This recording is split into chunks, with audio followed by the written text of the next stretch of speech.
قال النبي صلى الله عليه وسلم الدين والنصيحة قلنا لمن قال لله ولكتابه ولرسوله ولأئمة المسلمين وعامتهم رواه مسلم. وأيضا قال من رأى منكم منكرا فليغيره بيده فإن لم يستطع فبلسانه فإن لم يستطع فبقلبه وذلك أضعف الإيمان أو كما قال صلی اللہ علیہ وسلم.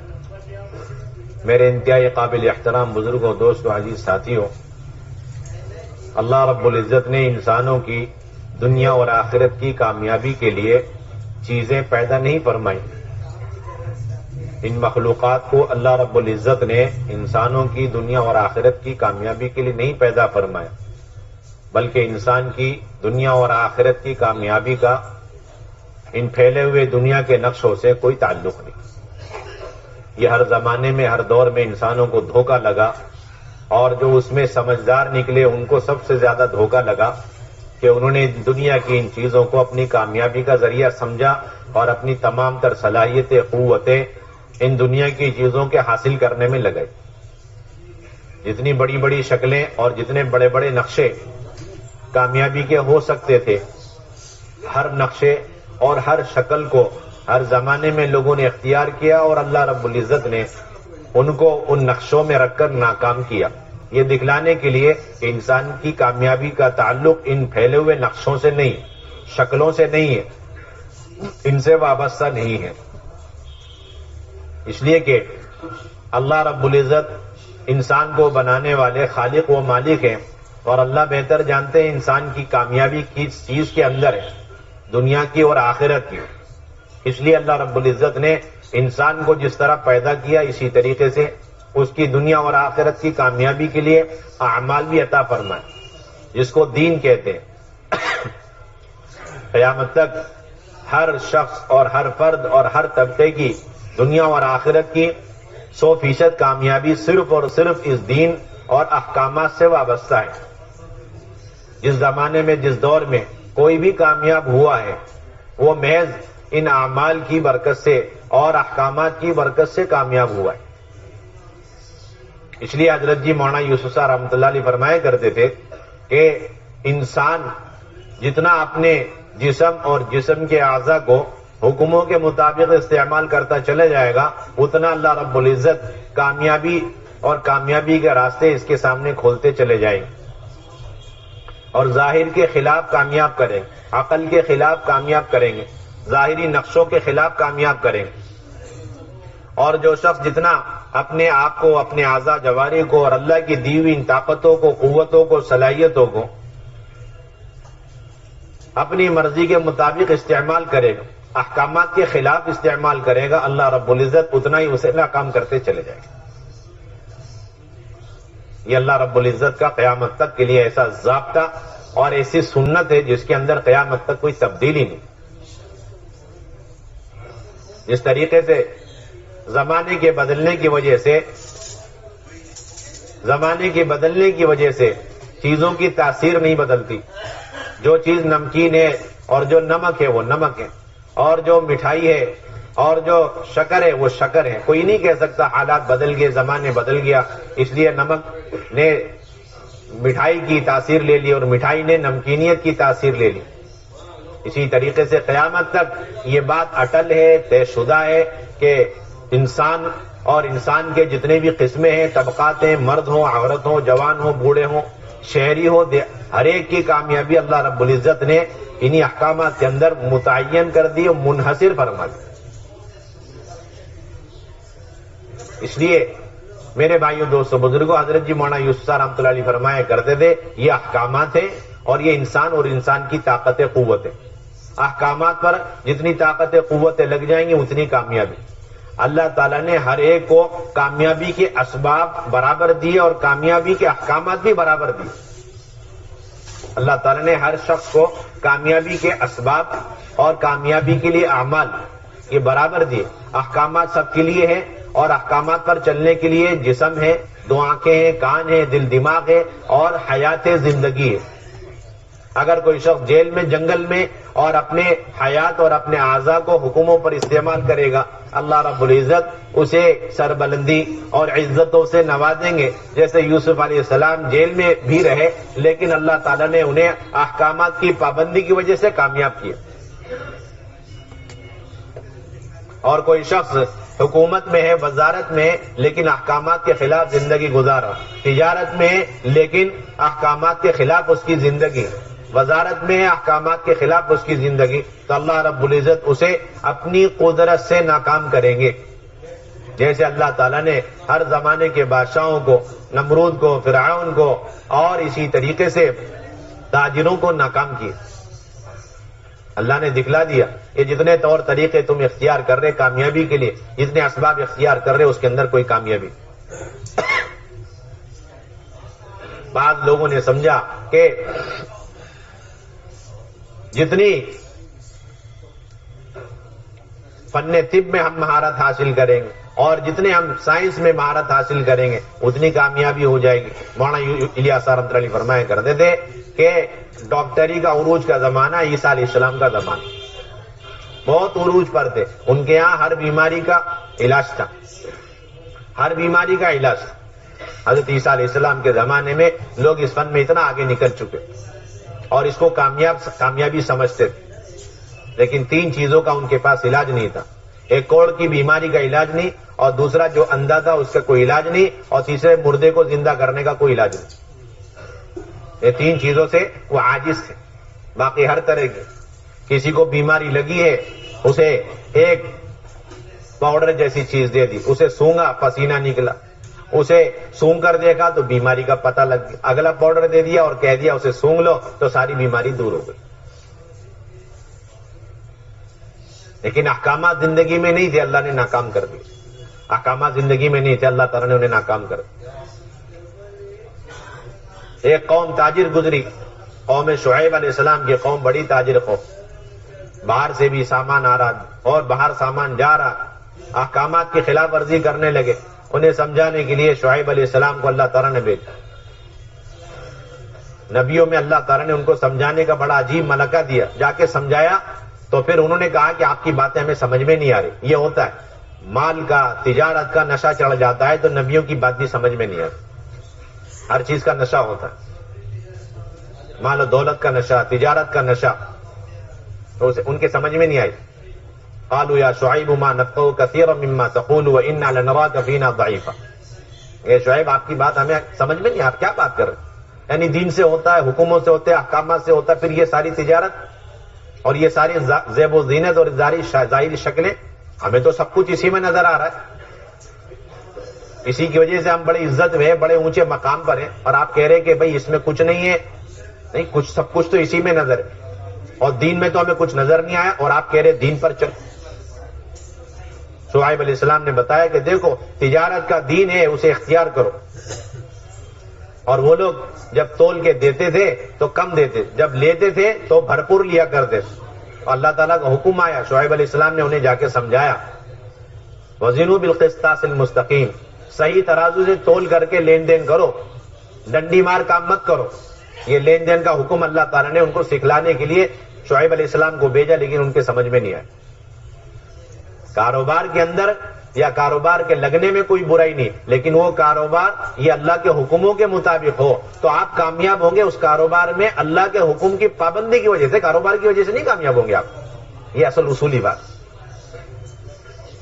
کاروبار سے منع نہیں، کاروبار کے اندر اللہ کے احکامات کیا ہیں. آپ کا کاروبار یہ دین بن جائے گا. کیوں کہ اس کے اندر آپ پائی لے رہے ہیں، دے رہے ہیں، اللہ کے حکم کے مطابق سارا سلسلہ ہے.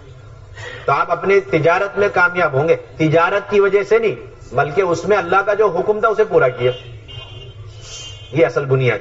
لیکن انہوں نے ٹھکرا دیا، شعیب علیہ السلام کی بات مانی نہیں اور کہہ دیا ہمیں تو سمجھ میں نہیں آ رہا. سمجھاتے رہے بات نہیں مان. آخر میں اللہ رب العزت کی طرف سے ان کی ہلاکت کا فیصلہ ہو گیا. سارے تاجر سمجھے کہ کبھی ہمیں کوئی ہلاک نہیں کر سکتا، ہم کبھی برباد نہیں ہو سکتے. نہیں، آپ تو برباد ہیں. اب کون سا دن بربادی کا وہ اس کا انتظار کرو. اللہ تعالی نے ایسا سلسلہ بنایا کہ قحط پڑ گیا، بارش نہیں، پانی نہیں، بہت برا حال. اللہ تعالیٰ نے فرما دیا شعیب علیہ السلام سے، دیکھو اب بادل نکلے گا اور کالی گھٹا بھی آئے گی، ہوائیں چلیں گی، تو یہ جتنے تاجر لوگ ہیں نافرمان لوگ یہ سمجھیں گے دیکھو اب بارش ہونے والی، اور یہ سب کے سب اس بادل کے نیچے جمع ہو جائیں گے، خبردار تم مت جانا، تمہارے ماننے والے نہ جائے، اس کے اندر اللہ کا عذاب چھپاؤ، میرا عذاب چھپاؤ اس بادل کے اندر۔ چنانچہ سارے جتنے بھی تاجر تھے اللہ کی نافرمانی تجارت میں کرنے والے، وہ سب کے سب اس ہوا کو لینے کے لیے، کیونکہ ہوا بھی نہیں چل رہی، ہوا کو حاصل کرنے کے لیے اور پانی حاصل کرنے کے لیے سب اس بادل کے نیچے برابر اکٹھے ہو۔ اور شعیب علیہ السلام نے اپنے ساتھیوں سے کہا تم مت جانا، وہ اللہ کے عذاب کا انتظام ہے۔ کس کا انتظام؟ چنانچہ جب سارے اکٹھے ہو گئے نافرمان تاجر، تو اللہ تعالیٰ نے بادل کو پھاڑ کر کے آگ برسا کے سب کو جھلسا دیا۔ قیامت تک اللہ نے بتا دیا تجارت یہ کوئی کامیابی کا ذریعہ نہیں، اگر ہوتا تو یہ قوم تو کبھی بربادی نہیں ہوتی، کبھی ہلاک نہیں ہوتی۔ یہ ناکام کیوں ہوئے؟ کہ اس تجارت کے اندر انہوں نے اللہ کے حکموں کو توڑا ہے۔ زندگی کے سارے شعبے ہیں یہ سب اللہ کی طرف سے امتحان کے لیے، پوری ہی زندگی اللہ نے فرمایا امتحان کے لیے، لیبلوکم ایکم احسن عملا۔ زندگی اور موت دونوں ہی اللہ فرماتے ہیں، زندگی بھی امتحان اور موت بھی۔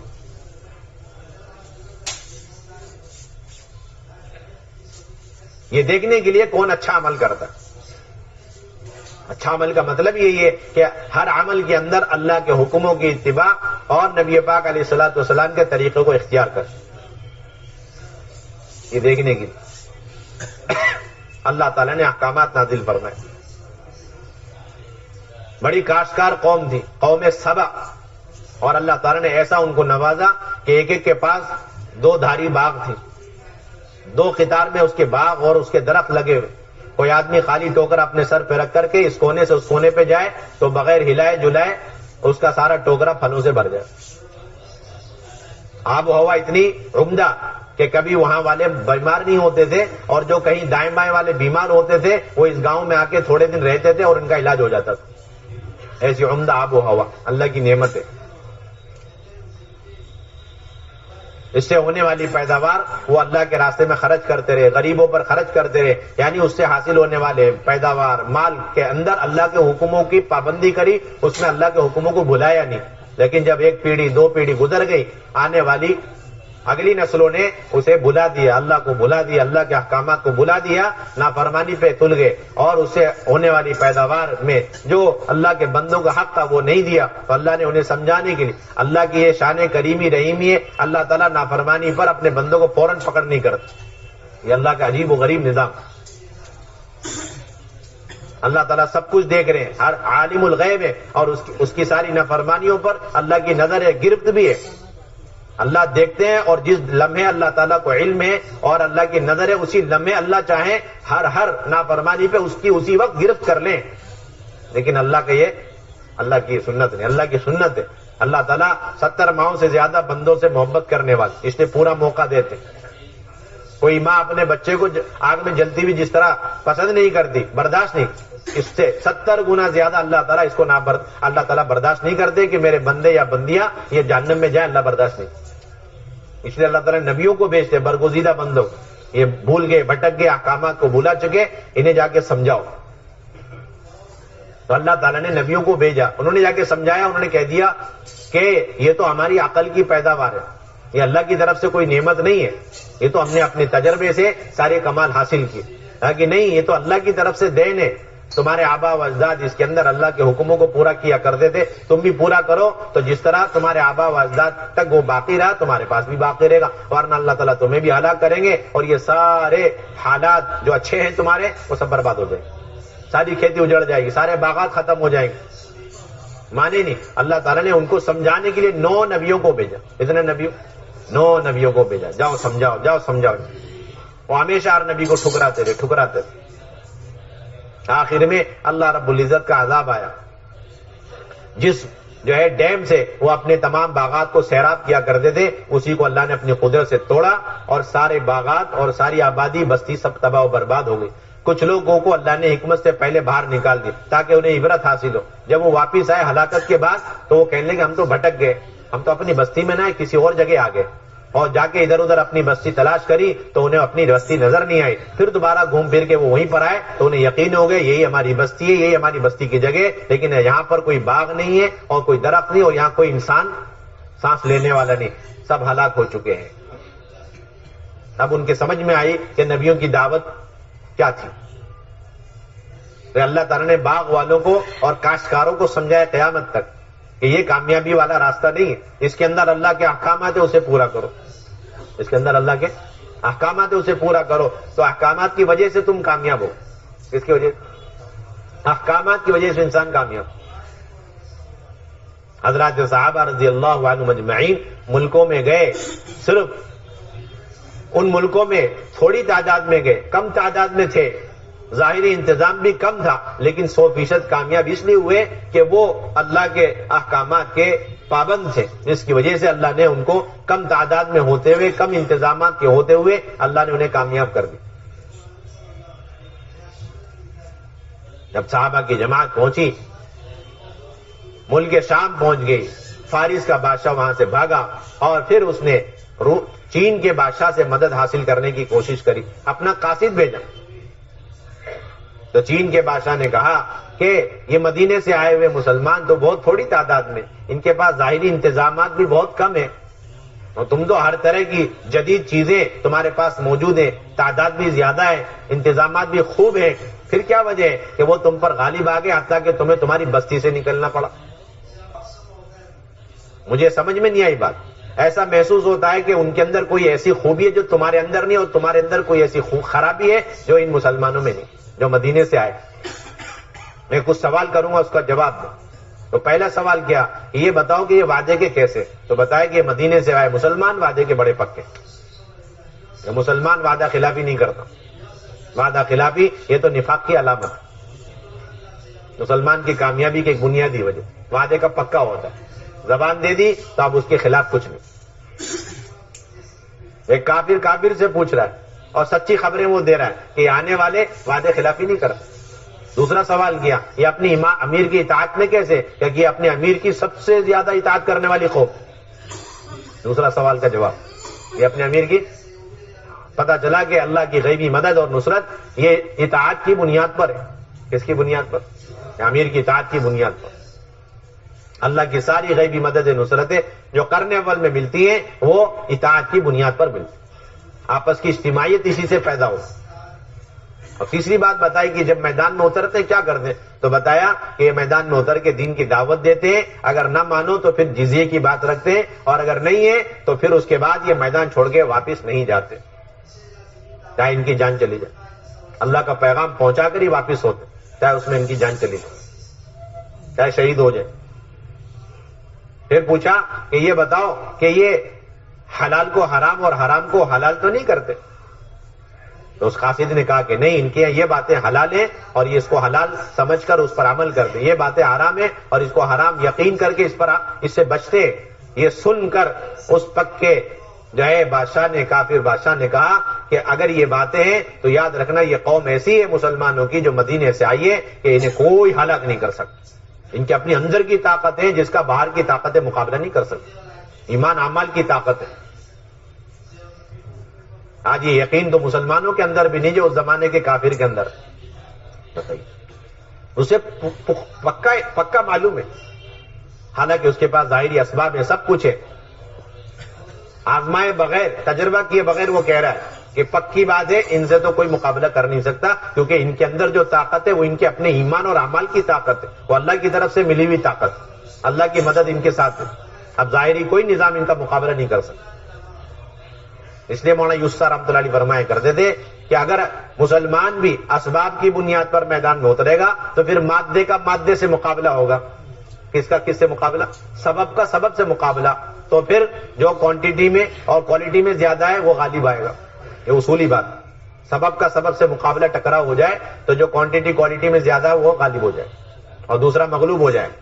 اور اگر ایمان اور اعمال آپ پیش کرو گے تو یہ بات پکی ہے کہ ایمان اور اعمال کا اسباب سے مقابلہ ہے. تو یہ بات یقینی ہے کہ کسی دور میں کسی بھی زمانے میں جب اسباب والوں کا اعمال والوں سے مقابلہ ہوا تو اسباب والے کبھی ٹک نہیں سکے. سارے نبیوں کے واقعات اس کے لیے گواہ ہیں. کہ وہ تعداد میں زیادہ ہوتے تھے، ظاہری انتظامات میں کم ہوتے تھے، لیکن ایمان اعمال میں پختہ ہوتے تھے، تو ظاہر کی ساری مادی شکلیں اور نقشے ان کا مقابلہ نہیں کر سکتے، اللہ تعالیٰ سب کو پاش پاش کر دیا کرتے۔ تو اس نے صاف کہا اگر یہ بات ہے کہ یہ پورے حلال کی پابندی کرتے ہیں اور حرام چیزوں سے مکمل بچتے ہیں، پھر تو ان کے اندر ایسی طاقت روحانی ہے کہ ان کا کوئی مقابلہ نہیں کر سکتا، انہیں کوئی ہلاک ہی نہیں کر سکتا۔ پھر آگے اس نے اور سوالات کیے، ان کے لباس وغیرہ کیسے ہیں؟ بتایا کہ ان کے تو لباس سنتی ہیں، عربی لباس ہے، ان کی سواریاں کہ ان کی سواری سیدھی سادھی ہے، اس طرح نبی کی سواری۔ آج مسلمانوں میں یہ بھی بڑی کمزوری ہے کہ کہتے ہیں کہ لباس کچھ بھی پہن لو، اصل میں تو کلمہ ہے، ایمان ہے، وہ دل کے اندر ہے، اس کے بعد میری ذمہ داری پوری نہیں، آپ کی ذمہ داری پوری نہیں۔ اگر آپ دل سے ایمان لائے ہوئے ہیں تو پھر اس ایمان کا آپ کو مظاہرہ کرنا ہوگا، اور اس ایمان کو آپ کو اپنے جسم میں، آپ نے اپنے لباس میں، اپنی خوشی غمی میں ظاہر کرنا ہوگا۔ اور یہ خیال کہ لباس و سطر کو ڈھانکنے کے لیے ہے، یہ تو بالکل باطل خیال۔ یہ بول وہی بول سکتا ہے جس کے اندر سنتوں کی کوئی اہمیت نہیں، عظمت نہیں۔ یہ بول وہی بول سکتا ہے جس کے اندر سنتوں کی کوئی اہمیت نہیں، کوئی عظمت نہیں۔ مسلمان کا لباس سطر ڈھانکنے کے لیے نہیں ہے، ورنہ اس میں اور غیروں میں کوئی فرق نہیں۔ سارے مذہب کے اندر سطر کا ڈھانکنا ہے، آپ نے بھی ڈھانک لیا، کون سی خصوصیت پیدا ہوئی؟ نہیں، مسلمان کا لباس اسلام کے تعارف کے لیے، کہ دور سے پتا چلے کہ مسلمان ہے، اور اسے دور سے ہی سلامتی کی دعائیں ملے، ورنہ سب سے پہلا نقصان اس دینی اور اسلامی لباس کو چھوڑنے کی وجہ، اس سنتی لباس کو چھوڑنے کی وجہ سے یہ کہ وہ ہمیشہ کی سلامتی کی دعاؤں سے محروم ہو جائے۔ السلام علیکم کوئی نہیں کہے گا جب تک کہ اچھی طرح انسپیکشن نہ ہو جائے، نام نہ پوچھ لیا جائے، اور اچھی طریقے سے اس کا آئی ڈی نہ دیکھ لیا جائے، کوئی سلام کرنے کو تیار۔ عبد الرحمان عبداللہ صاحب السلام علیکم، اور نہ گزرتے رہے کہ کوئی ایک دوسرے کو سلام کرنے ہو، کہ کیا خبر، کون آدمی، کیا خبر، سلامتی کی دعاؤں سے محروم، اتنا بڑا خسارہ۔ اور لوگ کہہ دیتے ہیں کہ نہیں اس کی کوئی ضرورت نہیں، حالانکہ اگر یہ معمولی سے اس لباس کے اندر نبی کے اور صحابہ کے اس سنتی طریقوں کو چھوڑ دے گا اور غیروں کی مشابہت اختیار کرے گا، تو بہت جلد اس کا عقیدہ اور اس کا ایمان یہ ڈگمگا جائے گا، اور اس کا اثر اس کے عقیدے پر براہ راست پڑے گا۔ حدیث میں آتا ہے کہ جو کسی قوم کی مشابہت اختیار کرے گا وہ انہی میں شمار ہوگا۔ تمام علماء نے لکھا ہے کہ یہ یہود و نصارہ کے لباس غیر اسلامی لباس، اسے پہننا مستقل مکروہ ہے، اسے پہن کر کے جو نماز پڑھے گا اسے تو اپنی نماز دہرانی پڑے گی۔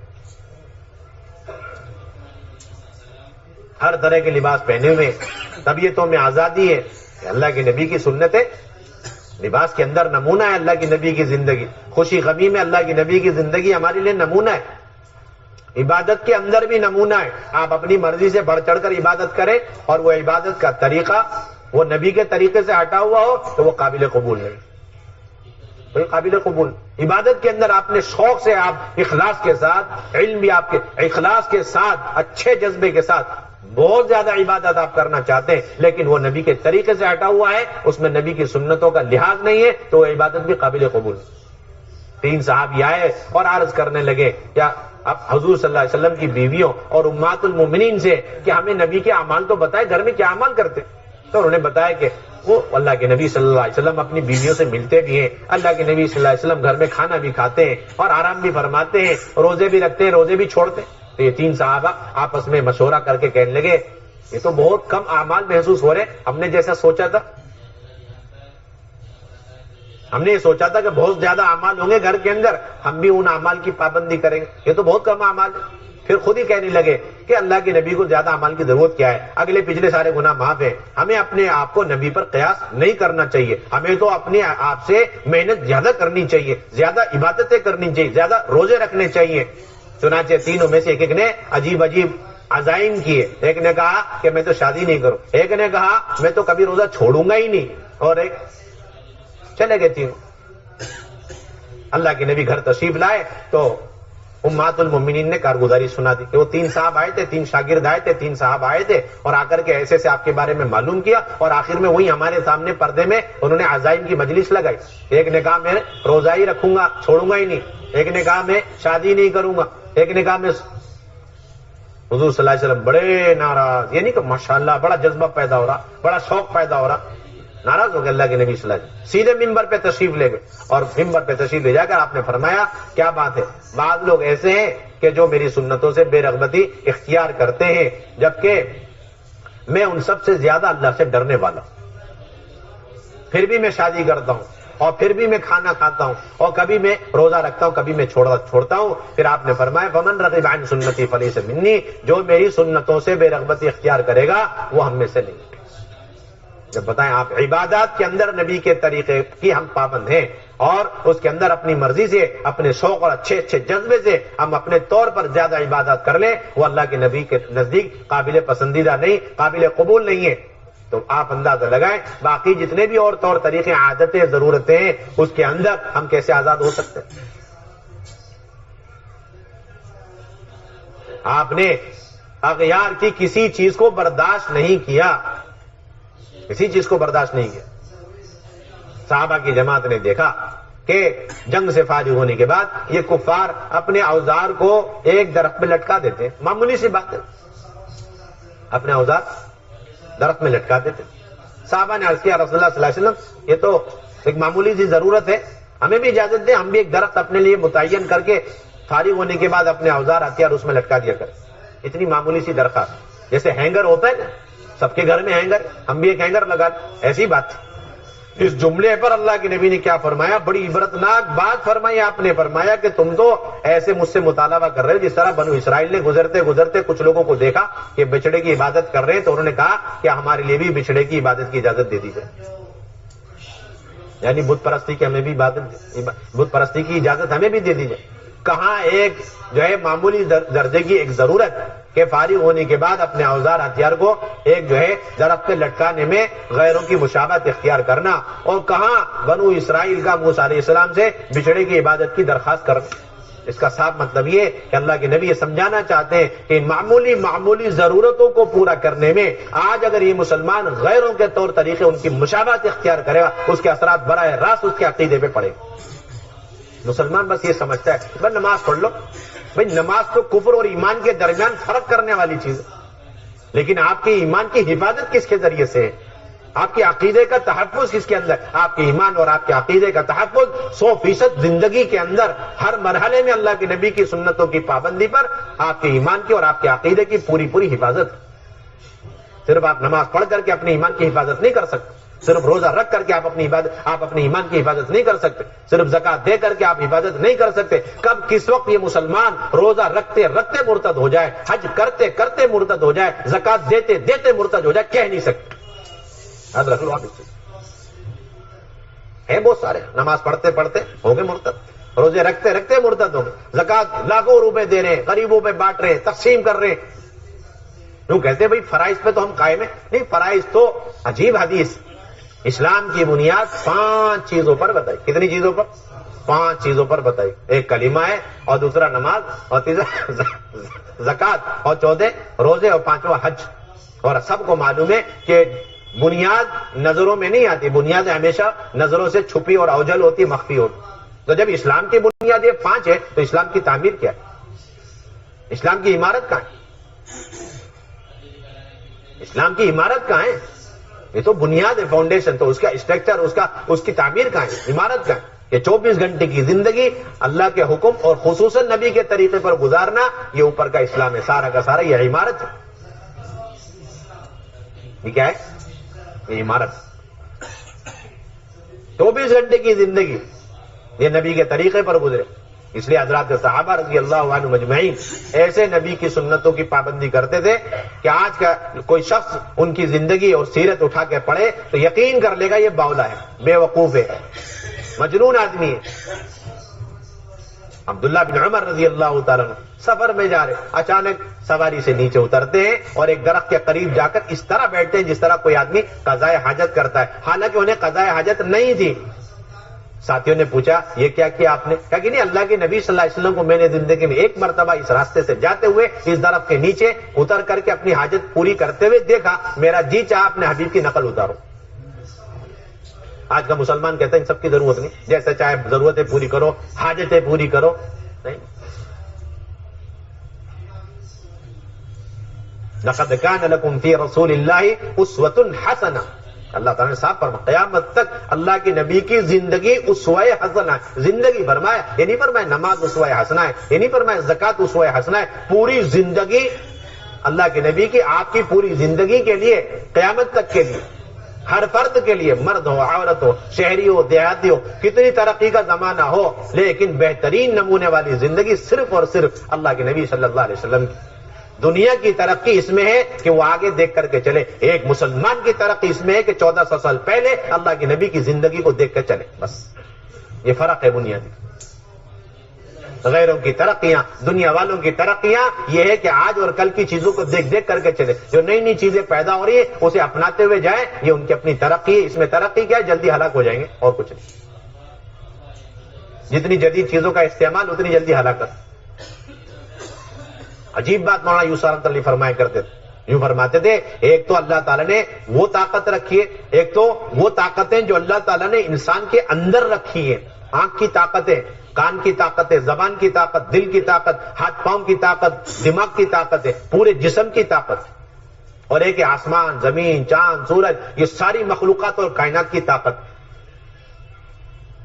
ان دونوں میں زیادہ طاقتور کون سی چیز؟ مولانا یوسف فرمایا کرتے تھے جو انسان کے اندر جتنی طاقت ہے وہ ان ساری پھیلی ہوئی ساری مخلوقات کائنات سے زیادہ طاقتور تھی.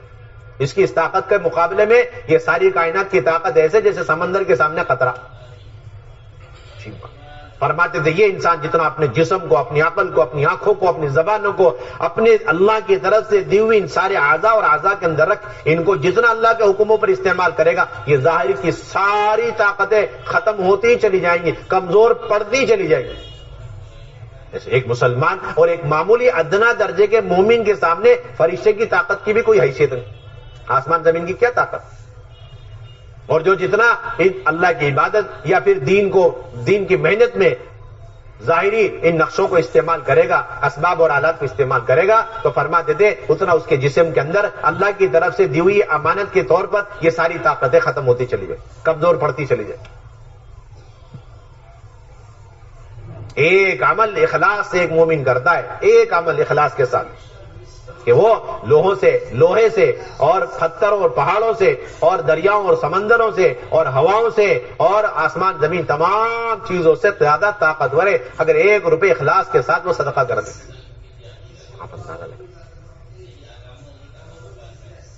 ایک مسلمان اخلاص کے ساتھ 2 رکعت نماز پڑھ لے، فرشتے عرضیہ لگاتے ہیں، درخواستیں کرتے ہیں کہ اللہ یہ مسلمان پریشان حال ہے، آپ مجھے اجازت دے دیں، میں جاتا ہوں اس کی مدد کے لیے. فرشتے تابع ہیں آپ کے؟ کون تابع؟ فرشتے تابع. جب آدمی اپنے ذات پر محنت، اس لیے مولانا یہ فرمایا کرتے تھے کہ 2 طرح کی محنتیں دنیا کے اندر ہے. ایک تو ان ظاہری نقشوں پر محنت ہے، تجارت پر، ملازمت پر، کاشتکاری پر، زمینداری پر، حکومتوں پر، وزارتوں پر، پڑھائیوں پر. ایک محنت تو یہ ہے، یہ محنت کا ایک لائن ہے. اور دوسری لائن یہ ہے کہ دلوں پر محنت کی جائے، احکامات کے اعتبار سے محنت کی جائے. تو نبیوں والی جو محنت ہے وہ احکامات والی، اور باقی سب کی محنت ہے وہ دنیا والی محنت. اور عجیب بات فرمایا کرتے تھے حضرت جی مولانا یوسف رحمۃ اللہ علیہ کہ اللہ رب العزت جن لوگوں کو نبیوں والے طریقے پر کامیاب کرنا طے فرما لیتے ہیں، اللہ تعالیٰ ان کے نام کو ملک و مال والوں کی فہرست سے کاٹ دیتے ہیں. جس قوم کو اور جن لوگوں کو اللہ رب العزت نبیوں والے طریقے پر کامیاب کرنا طے فرما لیتے، اللہ رب العزت مال والوں کی فہرست سے ان کے نام کاٹ دیتے.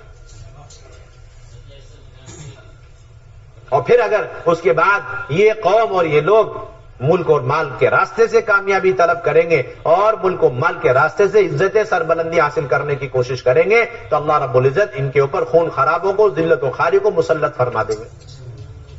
اصولی بات،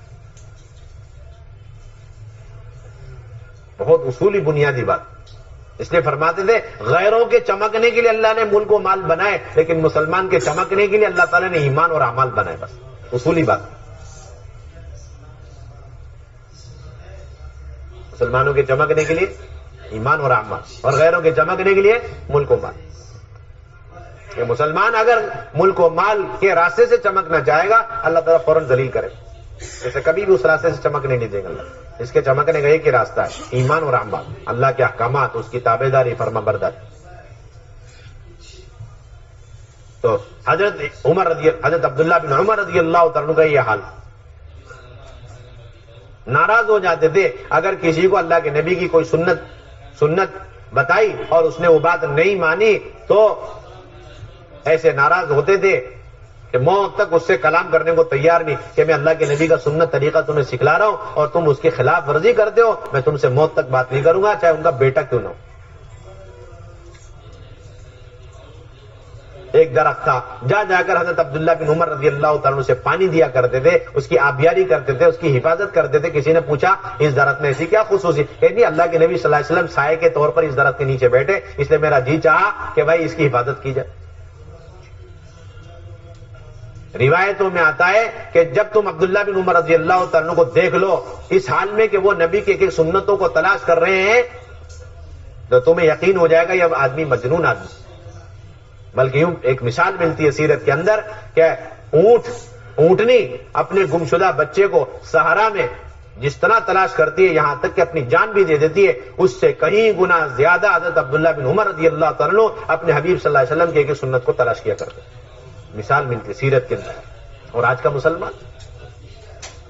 مسلمان ڈنکے کی چوٹ کہتا ہے، سینہ تان کر کے کہتا ہے کہ نہیں وہ تو پرانے زمانے کی بات ہے، پرانے زمانے کی بات ہی میں مسلمان کی ساری باتیں اور ساری خصوصیت، ساری امتیازات اور ساری عزتیں، ساری سربلندیاں۔ کہہ دیتے ہیں لباس کی ضرورت نہیں، کوئی کچھ بھی پہن لو، یہ مسلمان نہیں کہہ سکتا۔ منافق کہے گا یہ، جس کے دل کے اندر نفاق ہے اور جس کے دل کے اندر اللہ کے نبی کی سچی محبت نہیں، وہ کہے گا یہ۔ اس لیے سارے غیروں کے طور طریقے نفرتوں کے ساتھ چھوڑنا اس کام کا بنیادی مقصد ہے، یہ نہیں کہ یہ بھی لے لو وہ بھی لے لو، یہ کوئی سلسلہ نہیں ہمارا۔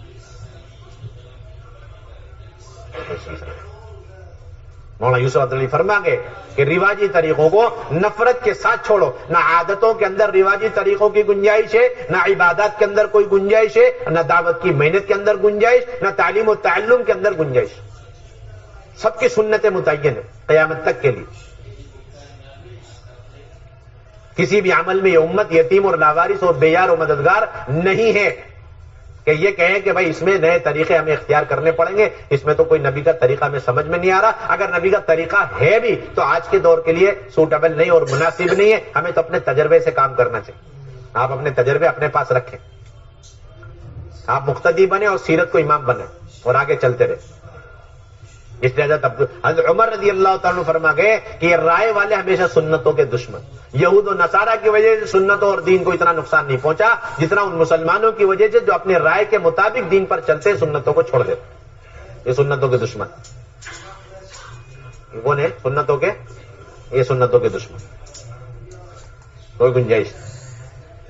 مولانا یوسف رحمۃ اللہ علیہ بہت عظمت کے ساتھ یہ فرمایا کرتے تھے کہ جن یہود و نصارہ نے ہمیشہ اللہ اور اللہ کے رسول کو تکلیفیں پہنچائی اور دین اور اسلام کو ہمیشہ نقصان پہنچانے میں کوئی کمی نہیں رکھی، آج کے مسلمان کو ان کے طور طریقے اچھے لگتے ہیں۔ کتنی بے غیرتی کی بات ہے۔ سوچیں آپ ذرا سا تنہائی میں بیٹھ کر، ہمیں کون سے طریقے آج اچھے لگتے ہیں؟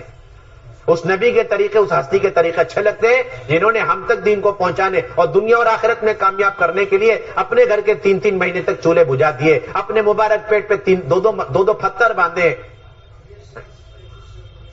اپنے نواسوں کو شہید کروا دیے۔ ان کے طریقے اچھے نہیں لگتے، اس نبی کے طریقے اچھے نہیں لگتے، لیکن ان کے جو ہمیشہ دشمن رہے ان کے طریقے اچھے لگتے۔ آج مسلمان کے پاس ایمان کہاں آپ سوچو، ورنہ ایمان ادنا درجہ بھی ہوتا وہ گوارا نہیں کرتا اس بات کو کہ وہ زندگی کے کسی مرحلے اور موڑ میں غیروں کے طور طریقے اپنائے۔ ہر لائن میں نبی کی سنتیں موجود۔ مولانا یوسف فرمایا کرتے تھے وہ کپڑے کا وہ ٹکڑا ساتوں زمین اور آسمان سے زیادہ قیمتی ہے جسے اللہ کے نبی نے اپنے سر پہ پٹی کے طور پر باندھا، کیونکہ اسے نبی کی نسبت حاصل ہے۔ وہ چپل اور وہ جوتے جو اللہ کے نبی کے تلوے سے مس کر چکے، چھو چکے ہیں، وہ ساتوں زمین اور ساتوں آسمان سے زیادہ قیمتی ہے، کیونکہ اللہ کے نبی کی نسبت حاصل ہے۔ زمین کا وہ حصہ جس کے اندر اللہ کے نبی اس وقت مدفون ہیں اور اللہ کے نبی کا جسم مبارک زمین کے اس حصے سے چھو رہا ہے، وہ زمین کا وہ حصہ ساتوں زمین آسمان سے زیادہ قیمتی. کیا بات ہے. اللہ کے نبی کی وہ سواری جس پر اللہ کے نبی ہمیشہ سوار ہوتے تھے، خچر سواری، اونٹ سواری، وہ قیامت تک آنے والی لگژریز تمام سواریوں سے زیادہ بہتر سواری اور افضل سواری. فرماتے تھے مولانا یوسف رحمۃ اللہ علیہ، اگر کسی مسلمان کے دل کے اندر اللہ کے نبی کی سواری کے مقابلے میں آج کی ان سواریوں کی عظمت رائی کے دانے کے برابر ہے تو اس کا ایمان خطرے میں. تم نے کیسے تصور کر لیا کہ آج کی یہ سواریاں اللہ کے نبی کی سواری سے عمدہ اور افضل ہو سکتی ہے؟ ان کی کوئی حیثیت نہیں. آج کا مسلمان کیا کر رہا ہے؟ یہ تو اس کام کا مقصد ہے احیاء سنت، اس کام کا بنیادی مقصد. اگر سنتوں کا ماحول ہے اور آدمی سنت پر چل رہا ہے تو کہتے ہیں اتباع سنت ہے، نبی کی سنتوں پر چل رہا ہے. اور اگر سنتوں کا ماحول نہیں ہے اور سنتیں مٹ رہی ہیں اور اس وقت یہ سنتوں کو تھامے ہوئے، لباس کی سنتیں، کھانے پینے کی سنتیں، شادی بیاہ کی سنتیں، دعوت کی سنتیں، تعلیم کی سنتیں، اسے جبڑوں سے وہ اچھی طرح تھامے ہوئے اچھی طریقے سے، تو پھر اس کو کہتے ہیں احیاء سنت، کہ سنتوں کو زندہ کر رہا. اور اسے کیا ملے گا کہ 100 شہیدوں کا ثواب ملے گا. بھائی کیوں ملے گا؟ آنا کہ ایک شہید کا جو ثواب کتنا ہے کہ وہ جب راہ خدا میں جاتا ہے اخلاص کے ساتھ، اور پھر اس کے بعد جب وہ قتل ہو کر کے اس کا خون کا قطرہ زمین پہ گرنے لگتا ہے تو ایک قطرے کے گرنے سے قبل اس کی اگلی پچھلی سارے گناہ اللہ تعالیٰ معاف فرما دیتے ہیں، اور باقی جتنے قطرے گرتے چلے جاتے ہیں اس کے درجات بلند سے بلند ہوتے چلے جاتے ہیں، نیکیاں بڑھتی چلے جاتی ہیں. لیکن کہا جا رہا ہے کہ ایک سنت کو زندہ کرنے والا، جبکہ سب مل کر کے سنت کو جو ہے سنت کو مردہ کر رہے اور سنتوں کو زندگی سے نکال رہے، اس کا اجر و ثواب 100 شہیدوں سے زیادہ کیوں ہے؟ ملا علی قاری رحمۃ اللہ علیہ نے بڑی عجیب راز کی بات لکھی، وہ یہ کہ جو آدمی اللہ کے راستے میں جاتا ہے تو ایک مرتبہ وہ شہید ہوتا ہے قتل ہو کر کے، اور ایک ہی مرتبہ میں تکلیف میں سے وہ گزر جاتا ہے، ایک مرتبہ تکلیف سے وہ گزر جاتا ہے. لیکن جو شخص کسی بھی دور اور زمانے میں مخالف ماحول کے اندر نبی کی ایک سنت کو لے کے جب چلتا ہے تو اس کے چاروں طرف سے اس کے گھر والے، اس کے خاندان والے، اس کے بیوی بچے، اس کے اعزا اقارب، اس کے دوست احباب، یہ سب کے سب صبح شام دن رات اس کے اوپر جملے کستے ہیں اور فقرے کستے ہیں، تانے دیتے ہیں، اور پھر اس کو طرح طرح کی باتیں سناتے رہتے ہیں، جس کی وجہ سے وہ دن بھر اذیت اور تکلیف میں رہتا ہے. اس کی اذیت اس شہید کی اذیت سے زیادہ ہے، اس لیے سنتوں پر عمل کرنے والا مخالف ماحول میں 100 شہید کا اجر و ثواب حاصل کرے گا.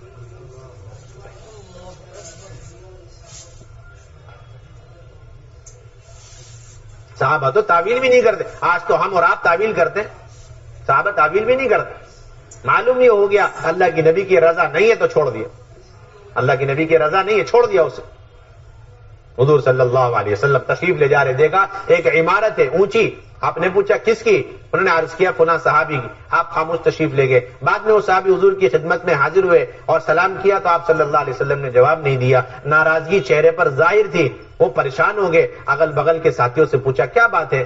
نہیں ایسی تو کوئی بات نہیں. لیکن نہیں، ہاں آج گزر رہے آپ کے مکان کے پاس سے جب گزرے تو پوچھا تھا تو ہم نے بتایا کہ ہاں یہ آپ کا بس اتنی بات سنتے ہو صحابی سمجھ گئے بس یہ میرا مکان نبی کے منشے کے خلاف بنا ہوا ہے، اس لیے اللہ کے نبی ناراض ہو گئے اور جا کر کے ڈھا دیا. یہ نہیں پوچھا کہ آپ اس کی وجہ سے ناراض، آئندہ مکان میں ایسا نہیں بنو. یہ نہیں فرمایا کہ آپ کو کتنے فلور پسند نہیں آئے، کتنی اونچائی پسند نہیں آئی، کتنا فٹ پسند نہیں آیا. کوئی سوال ہی نہیں وہاں پر. یہ دیکھنا اللہ کے، یہ ہے اصل مزاج.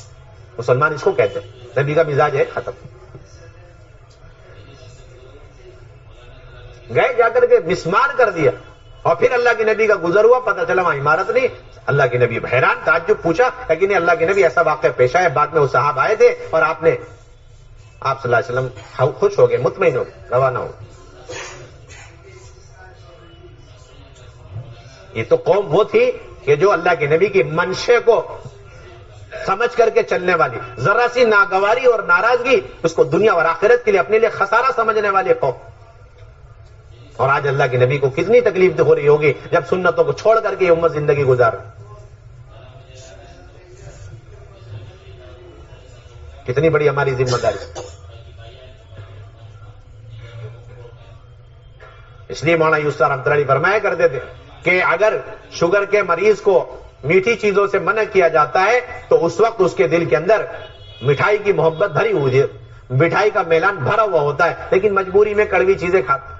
شوگر فری چیزیں کھاتا ہے مجبوری میں، لیکن اس وقت بھی اس کے دل کسی بھی قیمت پر مٹھائی سے جو ہے وہ دور نہیں ہوتا. اس کے دل میں مٹھائی کی محبت، عظمت اور مٹھائی کی طرف رغبت بھری بھی ہوتی ہے. فرماتے بس ایسے ہی آج کے زمانے میں جب کوئی آدمی انتہائی مجبوری میں کسی ضرورت کو پورا کرنے کے لیے، مثلا سفر کرنا ہے، سفر کی ضرورت پورا کرنے کے لیے اللہ کے نبی کی سنت والی سواری نہیں ہے، اس وجہ سے مجبوری میں آج کی سواریاں استعمال کر رہا ہے، تو ایسے موقع پر ہمارے دل کے اندر ہمارا دل حضور صلی اللہ علیہ وسلم کی سواری کی محبت سے بھرا ہوا ہونا چاہیے. جیسے وہ شوگر کے مریض کا دل شوگر کی مٹھائی سے بھرا ہوا ہے، مٹھائی کی محبت سے بھرا ہوا ہے. یہ مثال دیتے، اگر ایسا ہوگا تو کسی درجے میں تمہارا ایمان محفوظ ہے، تم بچ سکتے ہو. مثال دیتے تھے مولانا یوسف رحمۃ اللہ، مثال دیتے. اس کام کا یہ بنیادی مقصد ہے احیاء سنت، اللہ کے نبی کی سنت ہے، اس کو زندہ کرنا یہ بنیادی اس کام کا مقصد ہے. یہ نہیں کہ صرف کلمہ نماز صحیح کر لیے جائے اس راستے میں نکل کر. ہر لائن کے اعتبار سے نبی کی سنت ہے. ایمان کامل نہیں ہوگا اگر آپ ان تمام لائن کے اعتبار سے نبی کی سنتوں پر نہیں. آپ نے صاف فرما دیا لا یؤمن احدکم حتی یکون ہواہ تبعا لما جئت بہ، کہ جب تک تم میں سے کسی شخص کی تمام تر خواہشات میرے لائے ہوئے سنت شریعت کے تابع نہیں ہوگی تب تک تم کامل مومن ہو نہیں سکتے. بنیادی بات خواہشات، ایک تو برائی کی خواہشات ہوتی نہیں، یہاں برائی کی خواہشات کو تو ذکر ہی نہیں ہے. برائی کی جو خواہشات پیدا ہو رہی، برے خواہشات پیدا ہو رہے، اسے نبی کے طریقے کے تابع کرنا نہیں. برے خواہشات کو تو تذکرہ ہی نہیں. جو اچھے خواہشات پیدا ہو رہے، کیا پیدا ہو رہے؟ خوب نمازیں پڑھنی اچھی خواہش ہے، نبی کے تابع کرو. خوب ذکر اذکار اور تلاوتیں کرنی ہے، نبی کے تابع کرو. کس کے تابع کرو؟ نبی کے تابع کرو. خوب روزے رکھنے اچھی خواہش ہے، نبی کے تابع کرو. اچھے خواہش عبادات کے اعتبار سے، معمولات کے اعتبار سے جو پیدا ہو رہے، اسے جب تک نبی کے سنت طریقے کے ہم تابع نہیں کریں گے اس وقت. دین پھیلانا ہے، آپ کے اندر جذبہ بڑا اچھا ہے، دین پھیلانے کا شوق جذبہ ہے، لیکن دین پھیلانے میں آپ نے کوئی بھی طریقہ اختیار کر لیا اپنی خواہش سے تو آپ کا یہ ایمان مکمل نہیں ہو سکتا، آپ کی یہ محنت ناقص رہ جائے گی. آپ کو اس جذبے کو نبی کے طریقے، سنت طریقے کے پابند کرنا پڑے گا ایمان کی تکمیل کے لیے. اس کے لیے ایمان کی تکمیل کے لیے.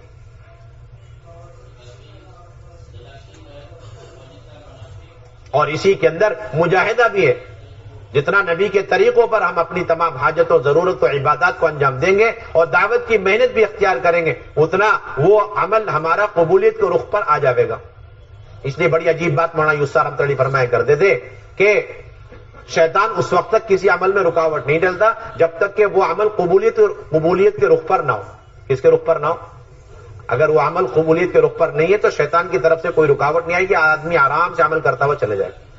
اگر آدمی عمل سہولت سے کر رہا ہے تو وہ ڈرے کہ شاید یہ خود قبولیت کے رخ پر نہیں ہے اور نبی کے طریقے پر نہیں ہے، اس لیے اس کو کرنا آسان لگ رہا ہے. اس لیے مولانا یوسف فرمایا کرتے تھے کہ اس کام کو رواجی طریقوں سے بچاؤ، اس لیے کہ رواجی طریقوں میں سہولتیں بہت ہیں لیکن اس کے بعد اتنی مشکلات پیدا ہو جائیں گی اس کی بھرپائی نہیں کر سکتے. اور نبی کے سنت طریقوں کے اندر شروع میں مشکلات ہیں لیکن بعد میں سہولتیں ہی سہولتیں اور آسانیاں ہی آسانیاں ہیں. ساری خیر و برکت، ساری ہدایت اسی کے اندر چھپی ہوئی ہے. اس لیے فرماتے تھے مولانا یوسف رحمۃ اللہ اپنی پوری طاقت قوت لگاؤ اس بات پر اجتماعی طور پر کہ ہمارا کوئی عمل نبی کے سنت سے ہٹا ہوا نہ ہو. ہاں جب عمل قبولیت کے رخ پر پڑ جاتا ہے تو اب شیطان اس میں رکاوٹیں پیدا کرتا ہے. شیطان رکاوٹ ڈالے گا اسی وقت جب عمل قبولیت کے رخ پر پڑ جائے. ورنہ جو عمل قبولیت کے رخ پر نہیں ہے تو شیطان کو اس میں رکاوٹ ڈالنے کی ضرورت نہیں، کیونکہ وہ عمل کرے نہ کرے دونوں برابر، رکاوٹ ڈالنے کی ضرورت نہیں. عمل کے اندر رکاوٹ اسی وقت محسوس ہوگی جب وہ عمل اللہ کے ہاں قبول ہو رہا ہوگا، اور اللہ کے ہاں قبول ہونے کے لیے بنیادی شرط اتباع سنت.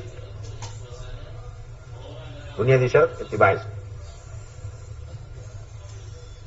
تو یہ باتیں اس نے بتائی کہ وہ اپنی سواری استعمال کرتے ہیں، باہر کی سواری استعمال نہیں کرتے، اپنے کپڑے پہنتے باہر کے نہیں.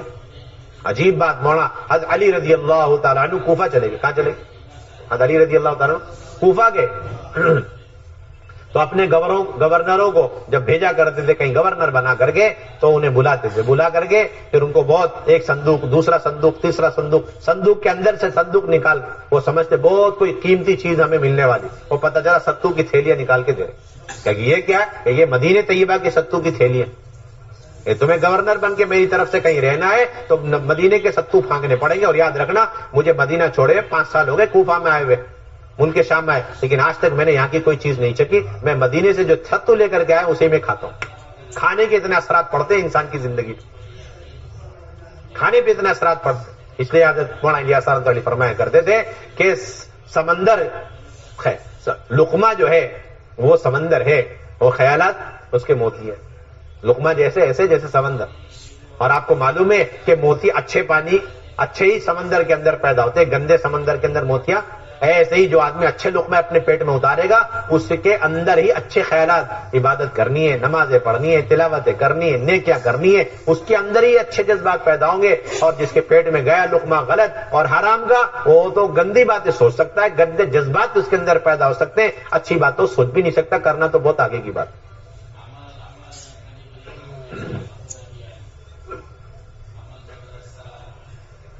اس لیے اللہ تعالیٰ نے نیک اعمال کو اور حلال کمائی کو دونوں کو جوڑ کے بیان کیا۔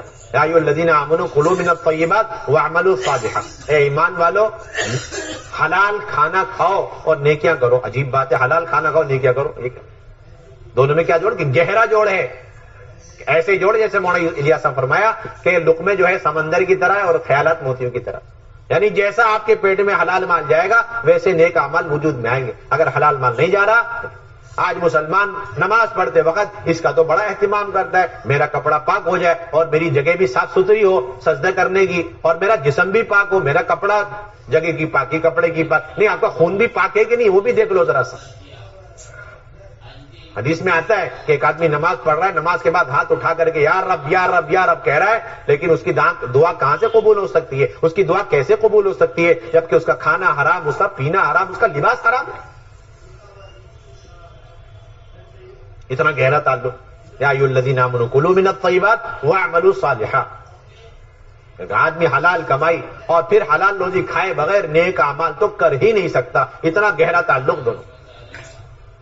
اس لیے ایک بہت بڑے امام گزرے، امام محمد رحمۃ اللہ علیہ، انہوں نے بہت سارے فقہ کی کتابیں لکھی۔ تو کسی نے پوچھا آپ نے فقہ کی کتاب تو بہت لکھی، حلال کے حرام کے، آپ نے زہد پر کوئی کتاب نہیں لکھی؟ انہوں نے کہا کہ حلال حرام کے آدمی پابندی کر لی، اس سے بڑا کوئی عابد زاہد ہو ہی نہیں سکتا۔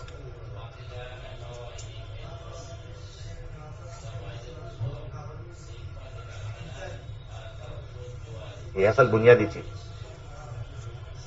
اس محنت کا بنیادی مقصد، اس محنت کا یہ بنیادی مقصد، ہر لائن کے اعتبار سے نبی کی سنت پر اپنی زندگی کو لے کر کیا ہم آزاد نہیں اس کے اندر۔ تو مولانا یوسف رحمۃ اللہ یہ بات فرمایا کرتے تھے، بہت قوت کے ساتھ یہ بات فرمایا کرتے، نبی کے طریقے پر لانا اور اپنی دعوت کی محنت کو بھی نبی کے طریقے پر لانا۔ تو یہ ساری باتیں جب سنی اس بادشاہ نے، تو سننے کے بعد اس نے کہا کہ دیکھو میرے پاس اتنا بڑا لشکر ہے چین کے اندر، اگر میں اسے تمہاری مدد کے لیے بھیج دوں تو اس کا پہلا گھوڑ سوار اگر ملک فارس میں ہوگا تو اس کا آخری گھوڑ سوار میرے ملک چین میں ہوگا، اتنی بڑی فورس میرے پاس، لیکن یاد رکھنا میں ایک آدمی بھی نہیں بھیجوں گا تمہاری مدد کے لیے، کیونکہ میرے پاس تو مادہ ہے اور جن کے مقابلے میں تم میری مدد مانگ رہے وہ تو اعمال والے ہیں، ان کا تو اس سے کوئی جوڑ ہی نہیں، مقابلہ ہی نہیں ہے، ظاہر کا باطن سے کوئی جوڑ ہی نہیں۔ اور آگے کہا کہ اب میری رائے یہ ہے، سنو کہ اگر یہ مسلمان انہی صفات کے ساتھ جو تم نے ابھی بیان کیے، اگر ان صفات کے ساتھ پہاڑوں کے سامنے چلے جائیں تو پہاڑ بھی ریزہ ریزہ ہو جائیں، سمندر کے سامنے چلے جائیں تو سمندر بھی اپنا سینہ پھاڑ کر کے ان کو راستہ دے دے، اور یہ چین میں بھی آ جائیں تو مجھے بھی اپنا راستہ ناپنا پڑے گا اور اپنا ملک چھوڑ کے جانا پڑے گا، میرے اندر بھی طاقت نہیں، میرے اندر بھی طاقت نہیں، ان کا مقابلہ کر ہی نہیں سکتا، ان کے پاس تو کچھ اور ہی اوزار ہے، وہ ایمان اعمال کی طاقت ہے، قوت ہے، فرشتوں کی طاقت ہے ان کے ساتھ، اللہ کی قدرت ہے ان کے ساتھ، ختم مسئلہ۔ اس لیے میری رائے سنو، ان سے صلح رکھو ہمیشہ، کیا کہا؟ ان سے صلح رکھو ہمیشہ، ان سے صلح رکھو۔ اس لیے باطل کی اور اغیار کی ہمیشہ یہ محنت اور کوششیں ہیں کہ ان کے اندر کی یہ روحانی طاقتیں ختم کرنے کے لیے نئے نئے طریقے زندگی گزارنے کے ان کے سامنے عام اس کو رواج کر دو، تاکہ یہ نبی کے سارے طریقے اور اعمال سب چھوڑ کر کے یہ ہمارے طرح بن جاوے، تو پھر اس کے بعد مادے کا مادے سے مقابلہ۔ اس لیے بڑی عجیب بات فرمایا کرتے تھے ہمارے حضرت دامت برکاتہم، فرماتے ہیں کہ دیکھو آپ نمازیں پڑھو کوئی باطل تمہیں روکے گا نہیں، روزے رکھو کوئی روکے گا نہیں، حج کرو کوئی روکے گا نہیں، خوب زکات دو کوئی روکے گا نہیں، جیسے آپ سنت شریعت والے لباس چہرے پر آ جاؤ گے تو ساری باطل طاقتیں اکٹھی ہو کر کے آ جائیں گی۔ وہ کہیں گے آپ حج تو کر رہے ہیں، کیا پریشانی ہے آپ کو، آپ روزے تو رکھ رہے ہیں، نماز تو پڑھ رہے ہیں، لیکن اس کی کیا ضرورت ہے، اس کی کیا ضرورت ہے؟ یہ باطل سمجھاتے، یہ باطل کی عجیب و غریب سازش۔ اور مسلمان بھی سمجھتا ہاں بھائی وہ تو ٹھیک، میں نے پہلے عرض کیا وہ تو بنیاد فاؤنڈیشن سے، روزہ رکھنا، زکات دینا، حج کرنا اور نمازیں پڑھنا، یہ تو بنیادیں ہیں۔ اسلام کا اس سے تھوڑی تعارف ہوتا ہے کہ ایمان کا ہے دل کے اندر ہے، اور زکات کا ہے مسلمانوں کے بیچ میں، اور حج کا ہے حرمین میں، اور روزہ کا ہے پیٹ کے اندر، نماز کیا ہے مسجدوں کی چار دیواری میں۔ یہ تو سب بنیادیں ویسی چھپی ہوئی ہیں، اور آپ کے یہ سارے اعمال کی جگہ بھی مخصوص ہے۔ اور باقی دین اور اسلام کے تعارف کی چیزیں کیا ہے؟ وہ 24 گھنٹے کی زندگی، آپ کے اخلاق ہے، اپنے معاملات ہے، معاشرہ ہے، لین دین ہے، ان سب کے اندر نبی کے طریقے، آپ کے لباس کے اندر نبی کے طریقے۔ ہمیشہ حضرت فرماتے ہیں ساری باطل طاقتیں قوتیں ایک ہو کر کے آ جائیں گی اگر آپ سنتی لباس پر آ جائیں۔ اور عجیب بات حضرت فرماتے کہ اگر جو قوم اپنے نبی کے طریقے پر برقرار رہتی ہے، جو قوم اپنے نبی، ان کے خلاف کوئی قانون بن نہیں سکتا، اور جو قوم اپنے نبی کے طریقوں کو چھوڑ دے سارے قوانین ان کے خلاف بنتے، سارے قوانین ان کے خلاف بن۔ آج ایک مسلمان کو لے لو، ایک علاقے کے مسلمان اگر نبی کے ایک سنت پہ 2 حصوں میں تقسیم ہو گئے، ان کے خلاف قانون ملے، اور ایک مذہب والے باطل پر ہیں، باطل مذہب باطل پر ہیں، باطل پرست ہیں، لیکن وہ اپنے باطل اس مذہب پر متفق ہیں، آپس میں اختلاف نہیں ہے، تو ان کے خلاف کوئی قانون نہیں ملے۔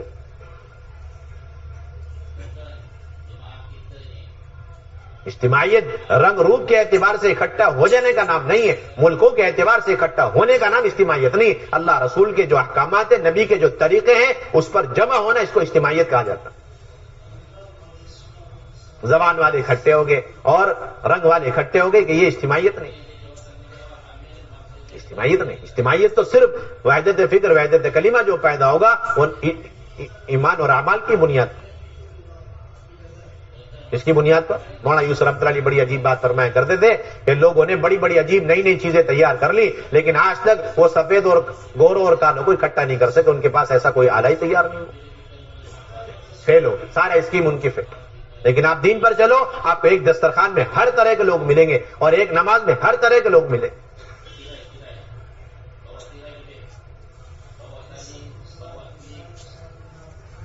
کسی کو زبان کے اعتبار سے بھی کسی پر فخر کرنے کی اجازت، اور کسی کو نبی کے لائے ہوئے شریعت اور نبی کے لائے ہوئے اس علم اور قرآن کو چھوڑ کر دوسرے فنون کو پڑھنے کی بھی اجازت نہیں۔ آج کا مسلمان سمجھتا ہے یہ بھی پڑھ لو وہ بھی پڑھ لو اور بڑی کامیابی حاصل ہونی، بالکل سوال ہی نہیں پیدا ہو۔ آپ اندازہ لگائیں کہ یہود میں سے بعض لوگ مسلمان ہوئے حضور کے زمانے میں، وہ پکے دین میں داخل ہوئے، اور انہوں نے سوچا کہ ہم جس نبی کو پہلے مانتے تھے موسیٰ علیہ السلام، ان پر بھی ایک کتاب اتری تورات، وہ بھی برحق ہے، اسے پڑھنے میں حرج کیا ہے؟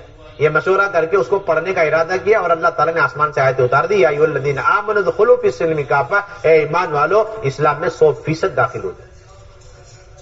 ادھر مشورہ ہو رہا ہے ان کا کہ تھوڑا تورات کا مطالعہ کر لیا جائے، آسمانی کتاب ہے، کسی زمانے میں وہی راہ حق ہے اور وہی برحق کتاب تھی، نبی برحق پر اتاری گئی، اور اسے مانے بغیر، اس پر عمل کیے بغیر ناکامی ہی ناکامی ہے۔ ایسی کتاب کے بارے میں وہ لوگ سوچ رہے کہ تھوڑا ہم اس کتاب کو پڑھ لیں، کیا حرج کی بات ہے؟ اللہ تعالیٰ فرما رہے 100% داخل، یعنی جو آدمی ان چیزوں کو پڑھ رہا ہے وہ بھی 100% دین میں داخل نہیں مانا جائے گا۔ تو آپ بتاؤ کہ ان کے طور طریقوں کو اپنانے والا 100% مسلمان کہاں سے ہو سکتا ہے جب پڑھنے کی گنجائش نہیں؟ اور پھر سے آپ اس سے اندازہ لگائیں آج کل جو دنیا بھر کی ساری پڑھائیاں ہیں اس کی کیا حیثیت رہے گی شریعت کی نظر؟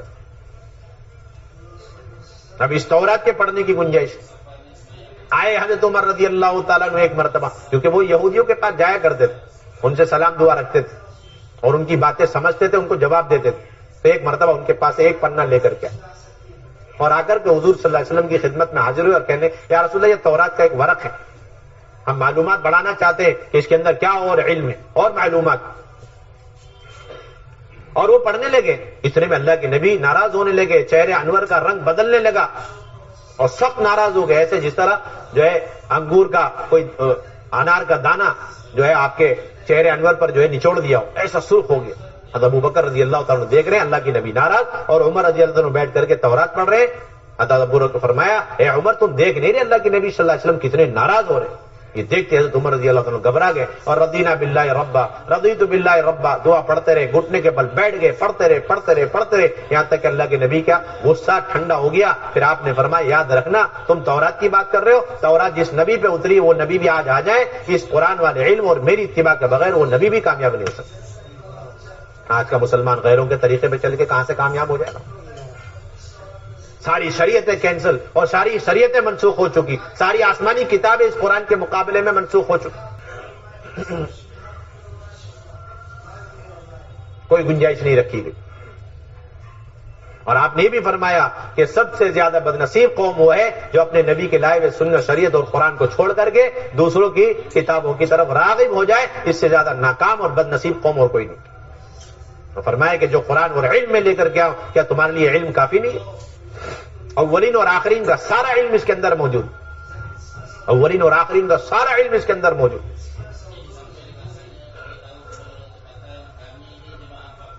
اس لیے بنیادی ذمہ داری اس کام کا بنیادی مقصد کہ امت کو صرف عبادات پر لانا ہے, کافی نہیں کہ نمازیں ہو گئی ہو, بلکہ بنیادی مقصد ہے احیاء سنت. اور ایک دھوکہ یہ بھی لگا ہوا اسی وجہ سے کہ یہ دعوت کی محنت, اسے بھی آدمی کسی بھی طریقے سے انجام دے لے, کوئی بھی طریقہ اختیار کر لیں, نہیں کسی بھی طریقے سے آپ دعوت کی محنت کریں اور پھر آپ تکلیفیں برداشت کر لیں, اس کو مجاہدہ نہیں کہا جاتا. ہر طرح کی تکلیفوں کو, مشقتوں کو برداشت کرنے کا نام مجاہدہ نہیں ہے جس پر اللہ کی طرف سے ہدایت کے وعدے ہوں, بلکہ دین کو اللہ کے بندوں تک پہنچانے کے لیے نبی کا جو مخصوص طریقہ اللہ نے 1.25 لاکھ نبیوں کو دنیا میں بھیج کر کے ہم سب کو قیامت تک تعلیم دی ہے, اس طریقے پر جب دعوت کی محنت دی جائے اور اس میں ناگواری پیش آئے, اسے اللہ کے لیے برداشت کرنا, یہ مجاہدہ کہلاتا ہے. اللہ کے بندوں کو اللہ کا پیغام پہنچانے میں نبی کا طریقہ اختیار کرتے ہوئے جو ناگواری ہے اسے اللہ کے لیے برداشت کیا, اسے مجاہدہ کہا جاتا ہے, جس پر اللہ کی طرف سے ہدایت کے وعدے. جتنے طور طریقے اس وقت دین کو پھیلانے کے لیے آج مسلمانوں نے دھوکے سے, غلطی سے, غلط فہمی سے, ماحول سے متاثر ہو کر اختیار کر لیے, یہ تو خلاف سنت طریقے. اس پر اجر نہیں ہے اس لیے کہ خلاف سنت, اور اس کا اثر بھی نہیں پڑے گا اس لیے کہ اس کے اندر مجاہدہ نہیں ہے. بے اثر ہے اس لیے کہ مجاہدہ نہیں, اور بے اجر ہے اس لیے کہ خلاف سنت. اس لیے مولانا یوسف فرمایا کرتے تھے, یہ دعوت کی مبارک محنت ظاہر کے خلاف ہونے کی وجہ سے بہت مشکل نظر آئی آپ کو. اپنی جان اپنا مال اور خود جانا, جا کے دعوت دینا, خوشامدیں کرنا, ناگواریوں کو برداشت کرنا, یہ سب خلافت, یہ سب رواجی طریقوں کے خلاف. یہ سب کیا ہے؟ رواجی طریقوں کے خلاف ہونے کی وجہ سے دعوت مشکل محسوس ہوتی. لیکن یہی اصل سنت ہے, اسی میں مجاہدہ ہے اور اسی پر اثر بھی اور اسی پر اجر بھی. جس طرح ایک دانت صاف کرنے کی جو سنت ہے مسواک, قیامت تک کتنے اچھے سے اچھے طریقے آ جائیں, سارے مل کر ایجاد کر لیں, لیکن وہ سنت کیا بدل نہیں ہو سکتی. مسواک کا بدل ہے نہیں ہو سکتا. دائیں ہاتھ سے کھانا ہی سنت ہے, بائیں ہاتھ سے کھانا قیامت تک کے لیے سنت نہیں ہو سکتی. کھڑے بیٹھ کر پانی پینا ہی سنت ہے, کوئی نہیں کہہ سکتا کھڑے ہو کر کے آج پی سکتے, زمانہ بدل چکا ہے, کھڑے ہو کر کے کھا سکتے ہیں. بلکہ روایت میں صحیح مسلم کی روایت ہے, من شرب قائما فلیتقیا, جو شخص کھڑے کھڑے پانی پی لے چاہیے کہ وہ الٹی کر دے.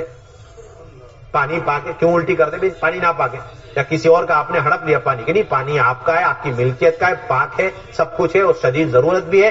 ہاں آپ کا وہ پانی جو حلال ہے, پاک ہے, اس کے پینے کا طریقہ ناپاک ہے, وہ شیطانی طریقہ کھڑے ہو کر کے کیوں کیا آپ نے؟ بس وہ کھڑے ہو کے پینے کی وجہ سے آپ کی زندگی میں شیطانی اثرات منتقل ہو, پیاس تو بجھ جائے گی, لیکن بیٹھ کر پینے کے جو انوارات زندگی میں آتے ہیں ان انوارات سے محروم ہو جائیں گے آپ. علماء نے اس لیے لکھا ہے کہ یہ جتنے لوگ پینٹ پتلون پہن کر کے اور تنگ لباس پہن کر کے نماز پڑھتے ہیں, یہ لکھا ہے کہ نماز کے جتنے اثرات اور ثمرات اور زندگیوں میں برکات آنی چاہیے, ان برکتوں سے یہ لباس والے ہمیشہ محروم رہے. علماء نے صاف لکھا, یہ لباس ہے اللہ کے سامنے کھڑے ہونے کا, یہ اللہ کے سامنے اللہ کے دربار میں کھڑے ہونے کا لباس. مبغوض لباس لکھا علماء کرام نے، ناپسندیدہ لباس ہے، اور اسے نماز دہرانی پڑے گی. کیوں؟ کہ اس نے عین نماز کے دوران اللہ کو ناراض کرنے والے، اللہ کے نبی کے طریقے سے ہٹے ہوئے لباس کو، یہود و نصارہ کے لباس کو استعمال کیا ہے، اس لیے اسے چاہیے نماز دہرا لے. اور اس نے پڑھ بھی لیا تو کہتے ہیں کہ اس نماز کے اثرات جو زندگی میں پڑھنے چاہیے، اس کے کاروبار میں، اس کے بیوی بچوں میں، اور جو برکتیں آنی چاہیے، وہ اثرات مرتب نہیں ہوں. صاحب لکھا علماء کرام. آج نماز مسلمان پڑھ کے بھی اس کے اثرات زندگی میں، کاروبار میں، بیوی بچوں میں کیوں محسوس نہیں کر رہا؟ کہ اس کی نماز کے اندر کھوٹے کمی نہیں. وضو تو میں نے اچھا کیا، اور غسل بھی اچھا، اور جسم کا نہیں، وہ سب کچھ اچھے، لیکن آپ کا طریقہ ناپاک ہے، مبغوض ترین طریقہ ہے آپ کا.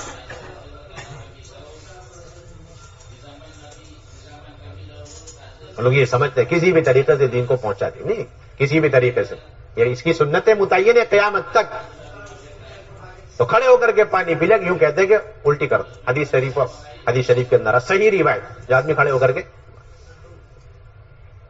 آدمی سو رہا ہے تو 3 سنتوں کی پابندی، ایک تو دروازہ بند کر دے، اور دوسرا جتنے بھی برتن ہیں اس میں ڈھکن یا کم سے کم آڑے ایک لکڑی لگا دے، اپنے بستر جھاڑ دے. یوں کہتے ہیں اب شیطان کسی راستے سے اس کے اندر اس کی زندگی میں انٹری نہیں مار سکتا.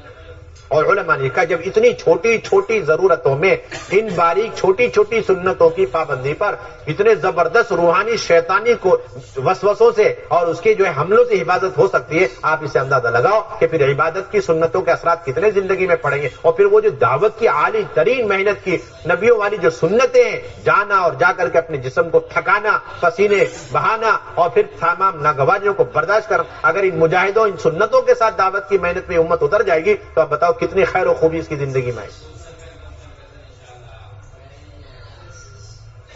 یہ وہ لوگوں کا باطل خیال ہے. آج کل تو زمانہ آلات کا ہے، جدید ٹیکنالوجی کا ہے، اس لیے سہولت کا زمانہ، انہیں سہولت کا زمانہ، نحوست کا زمانہ.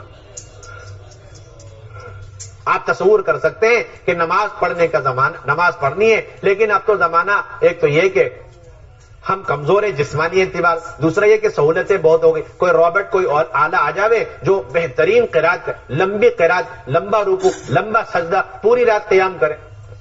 نبی نے ایک ہی رکعت میں 6.5 پارے پڑھے. مجھے پڑھنے کا شوق ہے لیکن کمزوری ہے، ٹائم میں ابھی ٹائم نہیں، فرصت نہیں، اس لیے میں نے ایک آلہ لگا دیا، بٹن دبا دیا، اس نے قرات کر لی. آپ بتاؤ، سوچ سکتے ہیں آپ؟ ایک لمحے کے لیے بھی اس کا قیام آپ کے قیام کا بدل نہیں بن سکتا. ایک لمحے کے لیے بھی اس کا رکوع آپ کے رکوع کا بدل نہیں بن سکتا. ایک آیت کا اس کا پڑھنا وہ آپ کے پڑھنے کا بدل نہیں بن سکتا. کیوں؟ کہ عبادت آپ کے جسمانی عمل کو کہتے ہیں، کسی خارجی آلات کو نہیں. عبادت کہتے ہی سے بندہ اپنے آپ کو ذلیل کرے اللہ کے سامنے، اپنے پیشانی رگڑے زمین، اپنی ناک نیچے رکھے، اپنے جسم کو تھکانا، ذلتیں برداشت کرنا، بالکل عبادت کی اور بندگی کی آخری انتہا کو پہنچ جائے، یعنی اعلیٰ ترین چہرہ، چہرے کا اعلیٰ ترین پیشانی اور ناک کو زمین پر رگڑے. یہ مقصد ہے. یہ مقصد پورا ہو جائے گا ان حالات کے ذریعے سے. کوئی بہترین اعلیٰ قیام کر لے آپ کے بدلے، کوئی سوچ بھی نہیں سکتا. عبادت آپ ہی کو کرنی، نماز آپ ہی کو پڑھنی ہے. اگر آپ کھڑے ہو کے پڑھ سکتے ہیں تو آپ کھڑے ہو کر کے پڑھیے، بیٹھ کے تو بیٹھ کے پڑھیے، اور نہیں ہو سکتا ہے تو لیٹ کر کے، نہیں ہو سکتا تو اشارے سے، اور پھر بھی نہیں اور نماز قضا ہو گئی تو انتظار کیا جائے گا. آپ کو افاقہ ہو گیا، طبیعت اچھی ہو گئی، آپ ہی کو اپنی نمازیں قضا کرنی پڑیں گی. اس کے بدلے نہ پیسہ دینا ہے، اس کے بدلے کوئی آپ کا جگری دوست وہ آپ کے بدلے نماز نہیں پڑھ سکتا. اور اگر انتقال کر گئے تو پھر مرنے کے بعد بھی کوئی آپ کے بدلے آپ کی نماز نہیں پڑھ سکتا. ہاں، آپ نے وصیت کی ہے تو آپ کے مال سے فدیے کے طور پر ایک ایک نماز کا پیسہ دے دیا جائے. یعنی اس کا کوئی بدل ہی نہیں ہے نماز کا، اس کا کوئی بدل ہی نہیں. آپ اندازہ لگائیں نا کیا ہے یہ شریعت، انسان کے جسم سے اس کا تعلق. ایسے ہی دین کو امت تک پہنچانے کے لیے اللہ نے انسان کو اس کے جسم کو مکلف بنایا، اور اسی کو سکھلانے کے لیے اللہ نے نبیوں کو دنیا میں بھیجا. ورنہ اتنے 1.25 لاکھ نبی، اور ہر نبی آ کر کے دردرائے جا رہے، جھٹلائے جا رہے، انہیں آروں سے کاٹا جا رہا ہے اور چیرا پھاڑا جا رہا ہے، آگ میں ڈالا جا رہا ہے، اور انہیں چاروں طرف سے تکلیفیں پہنچائی جا رہی. یہ ساری کیا چیزیں؟ یہ اس لیے تھی کہ سہولت کا زمانہ نہیں تھا، کہ نہیں، یہ سنتیں تھی دعوت کی جو قیامت تک سکھلانی آپ کو. آسمان میں جانا، اللہ کے دیدار کرانے اور 5 وقت کی نمازیں دینی ہے، اس کے لیے تو براق سواری آ رہی ہے. اور طائف اتنا قریب تھا، وہاں جانے کے لیے براق سواری نہیں ملی. کیوں؟ کہ یہ دکھلانا تھا پیدل جانا دعوت کا کام ہے، دعوت کی سنتیں.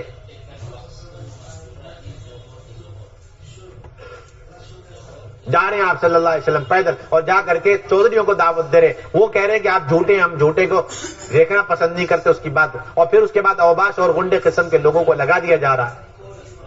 اللہ تو تب بھی دیکھ رہے تھے، جبرائیل امین تب بھی موجود تھے، تب تو آئے نہیں کہ ایک ایک پتھر کو پکڑ لے، اللہ کے نبی کا جسم لہو لہان نہ ہو جائے۔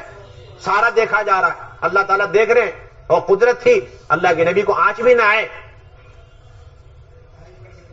اور جیسے اللہ کے نبی وہاں سے نکلے چھٹکارا ملا ان غنڈوں سے اور ایک باغ میں پہنچے تو وہاں جبرائیل امین کیوں آئے؟ وہ کہہ رہے کہ دیکھو اب میرے ساتھ فرشتہ ہے، اس ٹائم فرشتہ کہاں چلا گیا؟ آپ کا حکم ہو تو دونوں پہاڑ کے بیچ میں چکی کے باٹ میں جس طرح پیس دیتے یہ طائف والوں کو پیس کرے۔ سنتیں سکھلانی دعوت کی، پیدل جانا ہے، تکلیفوں کو برداشت کرنا ہے، کڑوی کسیلی سننی ہے، دعوت کی سنتیں۔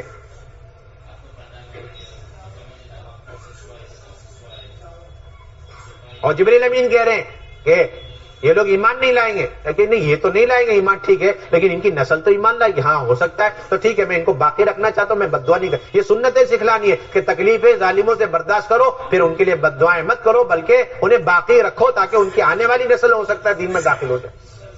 دعوت کی سنتیں بھلا دیا، اور ان ساری تکلیفوں کے بعد ایک غلام عداس کو ہدایت مل رہی، اس کو ہدایت ملی، پیدل یہاں سے طائف جا رہے، اور پھر ساری تکلیفوں کو برداشت کرنے کے بعد ایک غلام عداس کو ہدایت مل رہی۔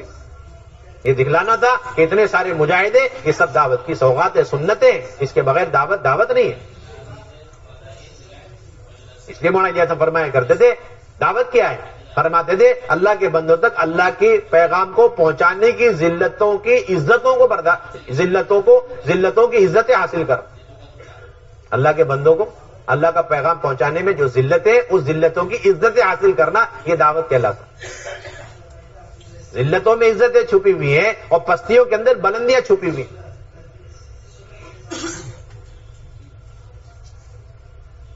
معمولی کام تو ہے نہیں، حالات ہیں، نئے ہیں اور کمزوریاں ہیں، اس لیے اللہ تعالیٰ نے یہ آلات دے دیے، حالات ہیں، آلات دے دیے، ان آلات کے ذریعے مشورے، ان آلات کے ذریعے سے ملاقاتیں، ان کے ذریعے سے دین پہنچا دیا جائے کہ یہ اس امت کا دھوکہ ہے۔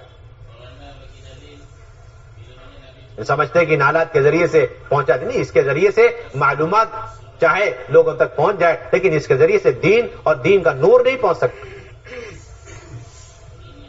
یہ علم کی سنت ہے کہ عالم اور متعلم کے درمیان صحبت کے علاوہ کوئی واسطہ نہ ہو، عالم سامنے، متعلم سامنے، جاہل سامنے، اور پھر مسجد کا ماحول ہے اور صحبتوں کے ذریعے پوچھ کے علم حاصل کر رہا ہوں۔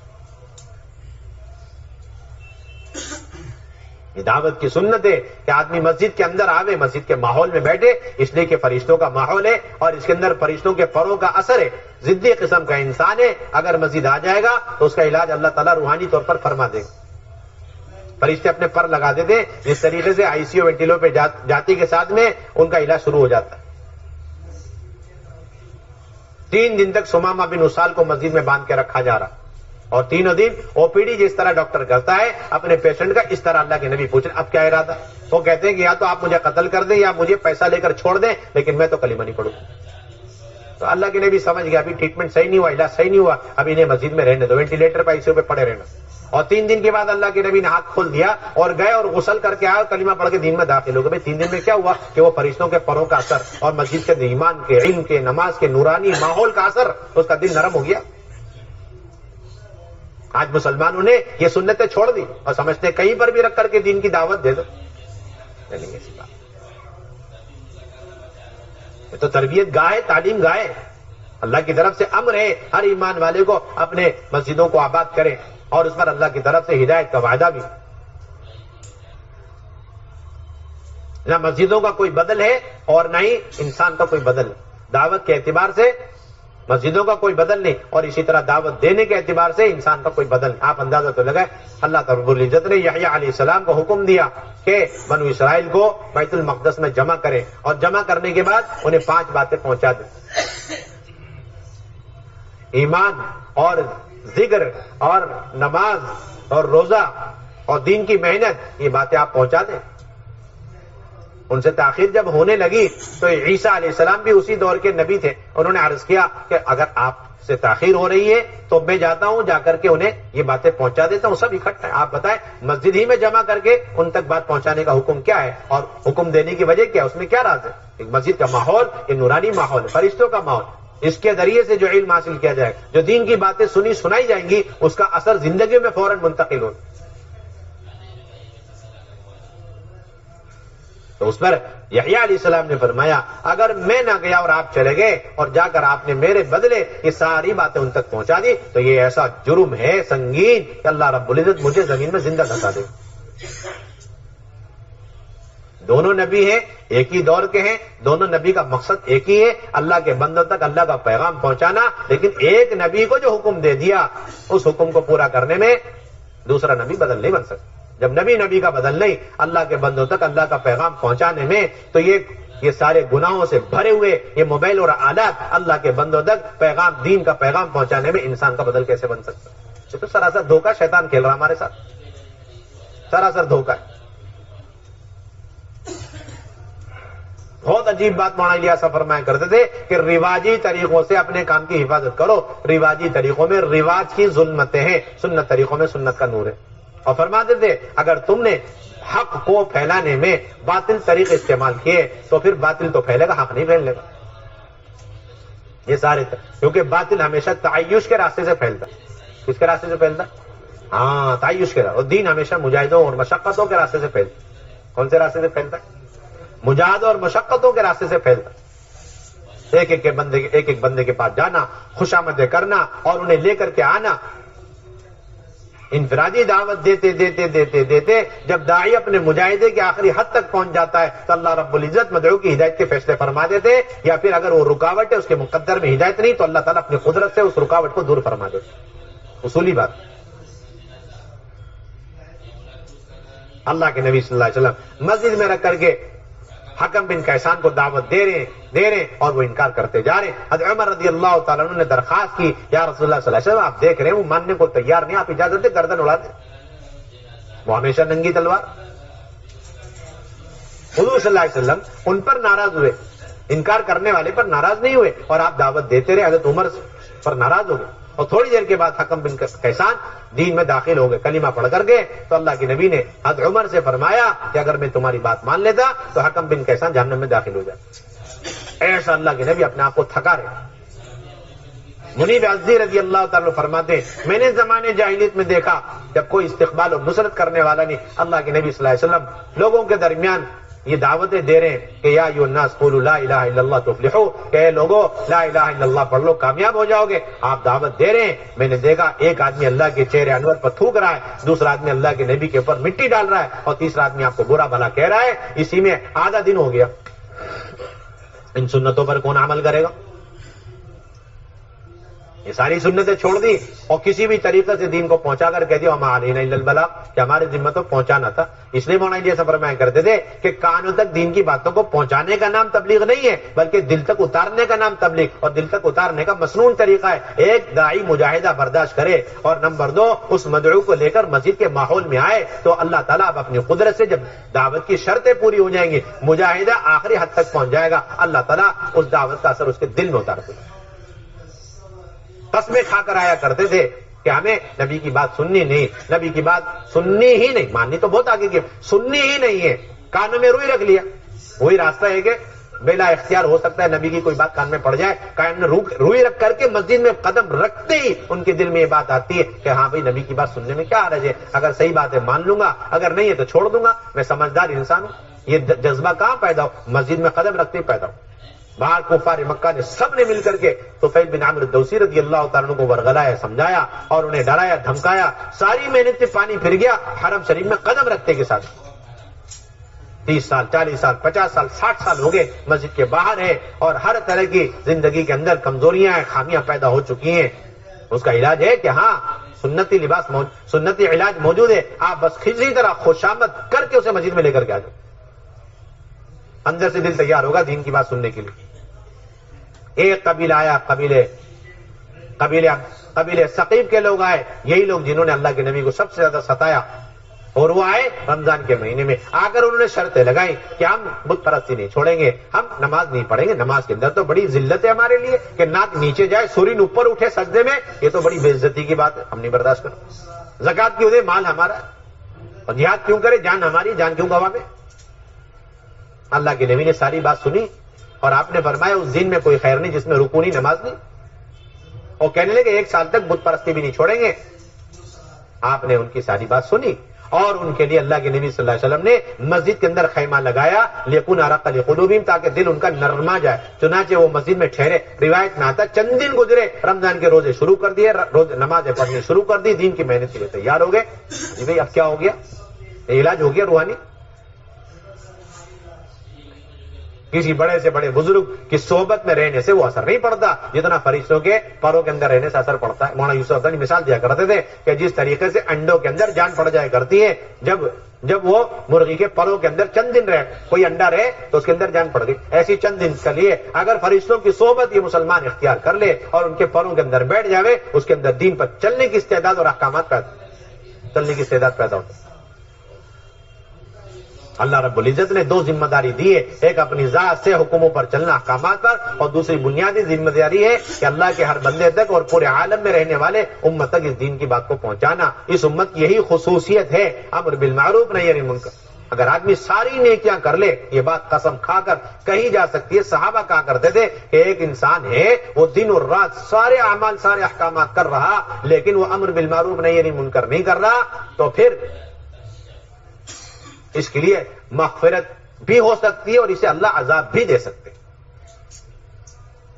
ایک شخص آیا حضرت عمر کی خدمت میں اور عرض کیا کہ اے عمر، میں ساری نیکیاں کرتا ہوں، بس دو نیک کام نہیں کرتا، ایک لا امر بالمعروف، بھلائی کا حکم نہیں کرتا، دوسرا لا انہی عن المنکر، اور نہی عن المنکر نہیں کرتا، بھلائی کا حکم نہیں کرتا، برائی سے نہیں روکتا۔ یہ سن کر عمر رضی اللہ تعالیٰ نے فرمایا تم نے اسلام کی تیروں میں سے 2 تیر کو توڑ کے رکھ دیا۔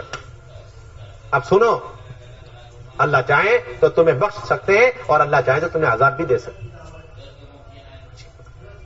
ایمان کے اندر کمال امر بالمعروف سے پیدا ہوتا ہے، نہی عن المنکر سے پیدا ہوتا ہے، اپنی ذاتی عبادات کے ذریعے سے اس میں کمال پیدا ہو نہیں سکتا۔ اور ایمان کی تکمیل کے لیے یہ سارے گشتوں کا، ملاقاتوں کا سلسلہ ہے، اور یہ ساری آبادی کی محنت ہے، اور مسجدوں گھروں کے اندر یہ تعلیم کے حلقے، قرآن کے حلقے، یہ سب عین تربیت ہے۔ اور پھر پورے عالم میں جانا ہے، عالم میں بسے ہوئے ایک ایک کے پاس اللہ کا پیغام پہنچانا، اس لیے اللہ کے راستے میں نکلنا، ملکوں کے لیے، دیر کے لیے، دور کے لیے اللہ کے راستے میں نکلنا، یہ اللہ کے غصے کو ٹھنڈا کرتا ہے۔ اور اللہ کے راستے میں نہ نکلنا، اس میں تاخیر کرنا، اس میں کوتاہی کرنا، میرے بھائیو دوستو بزرگوں، یہ تو موجب عذاب ہے۔ قرن اول میں کسی صحابی کے کسی غلطی اور لغزش پر اللہ رسول کی طرف سے ایسی ناراضگی نہیں ملتی جتنا کہ اللہ کے راستے سے پیچھے ہٹنے والوں پر اللہ رسول کی ناراضگی ملتی۔ 3 صحابہ ہمیشہ اللہ کے راستے میں جانے والے، کوئی غلطی کوئی گناہ نہیں ہوا، لیکن تبوک کے موقع پر گئے نہیں، قتال بھی نہیں تھا، اس پر اللہ ناراض، اللہ کے رسول ناراض، زمین تنگ ہو گئی، اور 50 دن تک سلام کلام بند۔ کیا انہوں نے قتل کر دیا کسی کا کہ نہیں، اور چوری کی کہ نہیں، زنا کیا کہ نہیں؟ وہ تو زنا کرنے والوں پر تو رجم ہوا، اور ایسی توبہ ان کی قبول ہوئی کہ ان کی توبہ کو مدینے والوں پر تقسیم کر دو تو سب کی بخشش ہو جائے۔ یہ توبہ کرنے کو تیار ہے اور معافی مانگنے کو تیار ہے کہ نہیں، بہت سنگین گناہ ہے، قیامت تک پتہ تو چلنا چاہیے کہ اللہ کے راستے میں نہ نکلنا اللہ کو کتنا ناراض کرنے والا عمل، اللہ کے نبی سے کتنا دور کرنے والا عمل۔ 50 دن تک یہ ہنگامہ رہا، ان 3 آدمی کا پورا بیکاٹ رہا، نہ سلام نہ کلام۔ مولانا یوسف فرمایا کرتے تھے کوئی آدمی تسکین کے دوران اتنا کہتے میں آج نہیں کل جاؤں گا، اس کے ساتھ حضرت کعب بن مالک جیسا اللہ کی ناراضگی کا معاملہ ہو گیا۔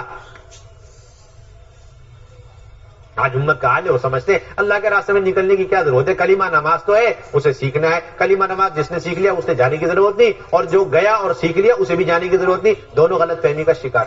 آپ کو معلوم ہونا چاہیے کہ اس امت کے تمام طبقات تک دین کو پہنچانے کے لیے دعوت، اور دعوت کا اہم ترین رکن اور قوام وہ اللہ کے راستے کا نفر ہے، ہر حال میں نکلنے کا حکم ہے، اللہ کے امر کی وجہ سے ہم نکل رہے ہیں۔ انفروا خفافا وثقالا، ہلکے ہو بوجھل، اللہ کے راستے میں نکلو، ہر حال میں نکلنا مطلوب ہے۔ امت اگر اللہ کے راستے میں نکلنا چھوڑ دے گی تو باطل طاقتیں ان کی صلاحیتوں کا استعمال کریں گی، باطل امید لگا کے بیٹھ جائے گی. آپ اندازہ لگائیں, حضرت کعب بن مالک بازار میں تھے, اچانک پتا چلا ایک قاصد آیا, خط دیا بادشاہ غسان کی طرف سے. اس خط کا مضمون تھا کہ ہم نے سنا ہے کہ تمہارے مالک اور تمہارے آقا نے تمہارے ساتھ ایسا سخت معاملہ کر رکھا ہے, سلام کلام بند کر رکھا ہے, ہم تمہارے بڑے قدردان ہیں, تم ہمارے ملک میں آ کے ہمارے ساتھ نصرانی بن جاؤ, ہم تمہارے انشاءاللہ اعزاز اکرام سے نوازیں. آج یہ چل رہا ہے, یہ چل رہا ہے. جب دعوت کی محنت چھوڑتی ہے تو پھر باطل طاقتیں امیدیں لگانے لگتی, باطل کو امید جگ جاتی ہے, باطل کے اندر امید پیدا ہوتی. یہ تو مومن تھے, مخلص تھے, انہوں نے بھاپ لیا کہ ابھی تو میں ایک آزمائش سے گزرا نہیں کہ دوسری آزمائش آ گئی کہ باطل لوگ میں اتنا گر گیا, اور جسے اللہ پر بھروسہ نہیں ان حالات پہ کہتے لو میں تو چلہ لگا کر آیا, میرے تو حالات ٹھیک نہیں ہوئے, یوں کہتے کہتے 4 مہینے لگائے میں نے, چلے لگا, میرے تو قرضے نہیں اتر رہے. کہ نہیں, جو قرضے کے ارادے سے جائے گا اس کا تھوڑی قرضہ اترے. یہاں تو اللہ کے راستے میں جانا, نہ قرضے اتروانے کے لیے, نہ صحتوں کو حاصل کرنے کے لیے, نہ بیماریوں کو دور کرنے کے لیے, نہ مقدمے جیتنے کے لیے. یہ تو اللہ کا امر ہے, کرتے رہنا, نکلتے رہنا. جس طرح نماز اللہ کا امر اور حکم ہے, پڑھتے رہنا چاہے زندگی بھر قرضہ رہے. انہوں نے صاف پہچان لی کہ اللہ کی طرف سے اگلی آزمائش, ایک آزمائش میں گزرا نہیں, اگلی آزمائش آ گئی. اور یہ کہہ کر اس خط کو اٹھا کر کے تنور میں پھینک دیا اور توبہ استغفار کرنے لگے, یا اللہ میں ایک مرتبہ اللہ کے راستے میں اور تیرے راستے میں کیا نہیں نکلا کہ باطل لوگ میری امیدیں لگانے لگے, میں اتنا گر گیا. اللہ کے راستے کو چھوڑ دینا. اللہ تعالیٰ نے قرآن میں فرمایا الا فی الفتنۃ سقطوا, کہ جو لوگ اللہ کے راستے میں نہیں گئے, اپنے مقام پر بیٹھے رہ گئے, یقیناً یہی لوگ فتنے میں مبتلا ہونے والے. سب سے بڑا فتنہ اور فتنوں کی جڑ ہے اللہ کے راستے کی نقل حرکت کو چھوڑ دینا. اس لیے اللہ کے نبی کی یہاں دونوں چیزیں ملتی ہیں کہ اگر فتنہ بڑھ گیا جماعتوں کو روانہ کر دی, ارتداد پھیل گیا تو جماعتیں روانہ کر دی. اگر دین کے اندر رسی بھر کمی آ جاتی, اس پر صدیق اکبر رضی اللہ تعالیٰ عنہ مدینہ طیبہ کو تمام مردوں سے خالی کرنے پر تلے ہوئے.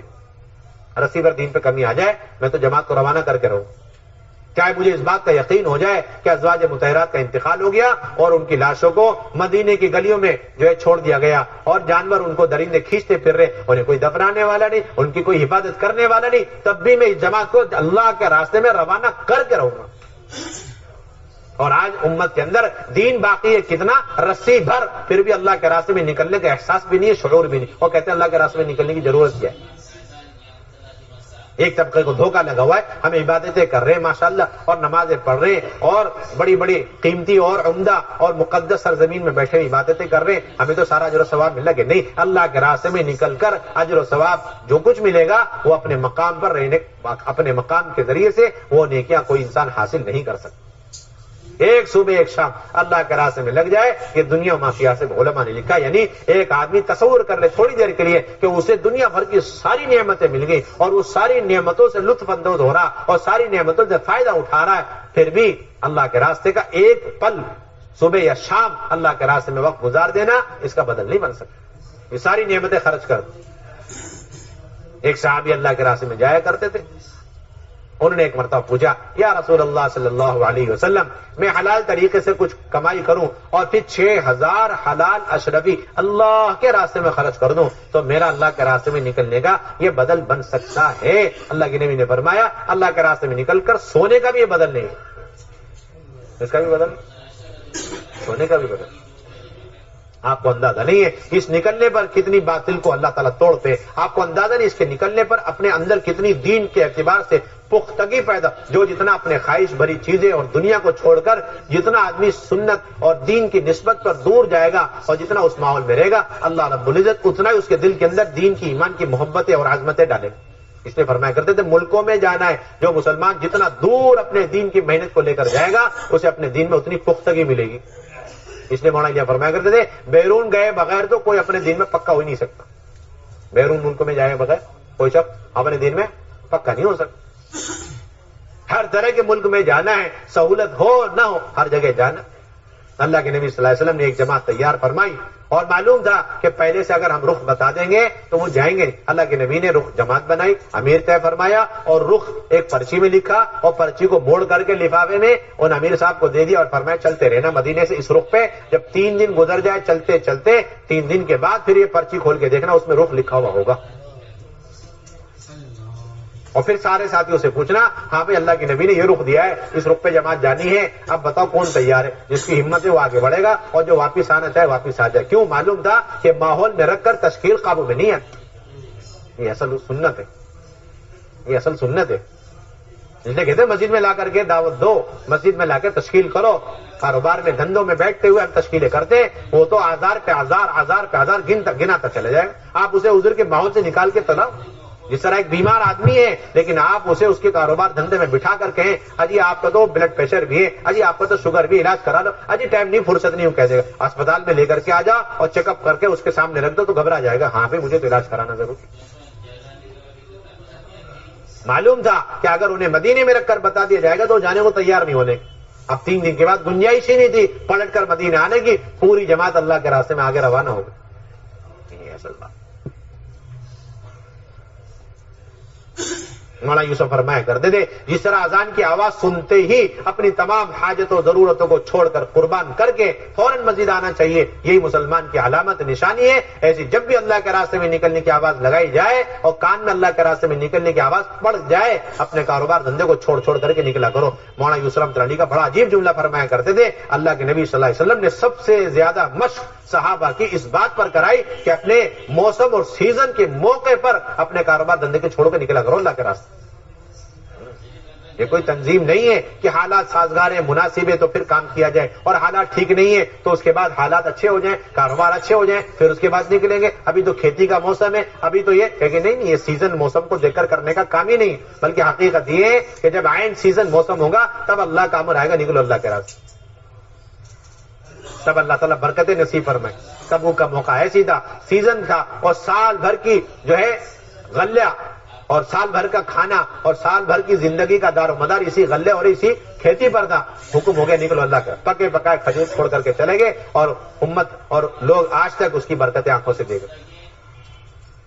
اپنے مقام پر رہ کر کے جو لوگ طے کیا کرتے تھے ہم عبادتیں کریں گے, اور اپنے مقام پر رہ کر کے ہم تشکیلیں کریں, اپنے مقام پر رہ کے جماعتوں کی ہم نصرتیں کریں گے, مال بھی خوب خرچ کریں گے, لیکن ایسا ہے کہ 6 مہینے تک اللہ کے راستے میں نہیں جائیں گے. یہ مشورہ کون کر رہے بیٹھے ہوئے؟ انصار مدینہ کر رہے, اور یہ کہا ہم نے تو بڑی محنت اور جان و مال کی بڑی قربانی دے دی, یہاں تک کہ گھر کے چولہے بجھ گئے, فقر و فاقے کی نوبتیں آ گئی, اور سارے ہمارے کاروبار دھندے سارے کے سارے برباد ہو چکے. اب تو دین کے بڑے مددگار تیار ہو چکے, اب ہم سالانہ وقت تو لگائیں گے, لیکن یہ جو بیچ میں اچانک اللہ کے نبی کی طرف سے حکم ہوتا ہے نکلو, ہم وہ تقاضوں پر نہیں جائیں گے. 6 مہینے تک اپنے مقام پر رہ کر گشت, تعلیم, ملاقات, مشورہ, اور آنے والی جماعتوں کی ساری نصرتیں, اور گھر کے اندر کی ساری تعلیم اور سارے حلقے سب کچھ کریں گے. یہ مشورہ ہو رہا ہے آپس میں بیٹھ کر کے, ادھر اللہ تعالیٰ آئے تو اتار رہے, اپنے آپ کو ہلاکت میں مت ڈالو. یہ ہلاکت کے مشورے کر رہے بیٹھے ہوئے.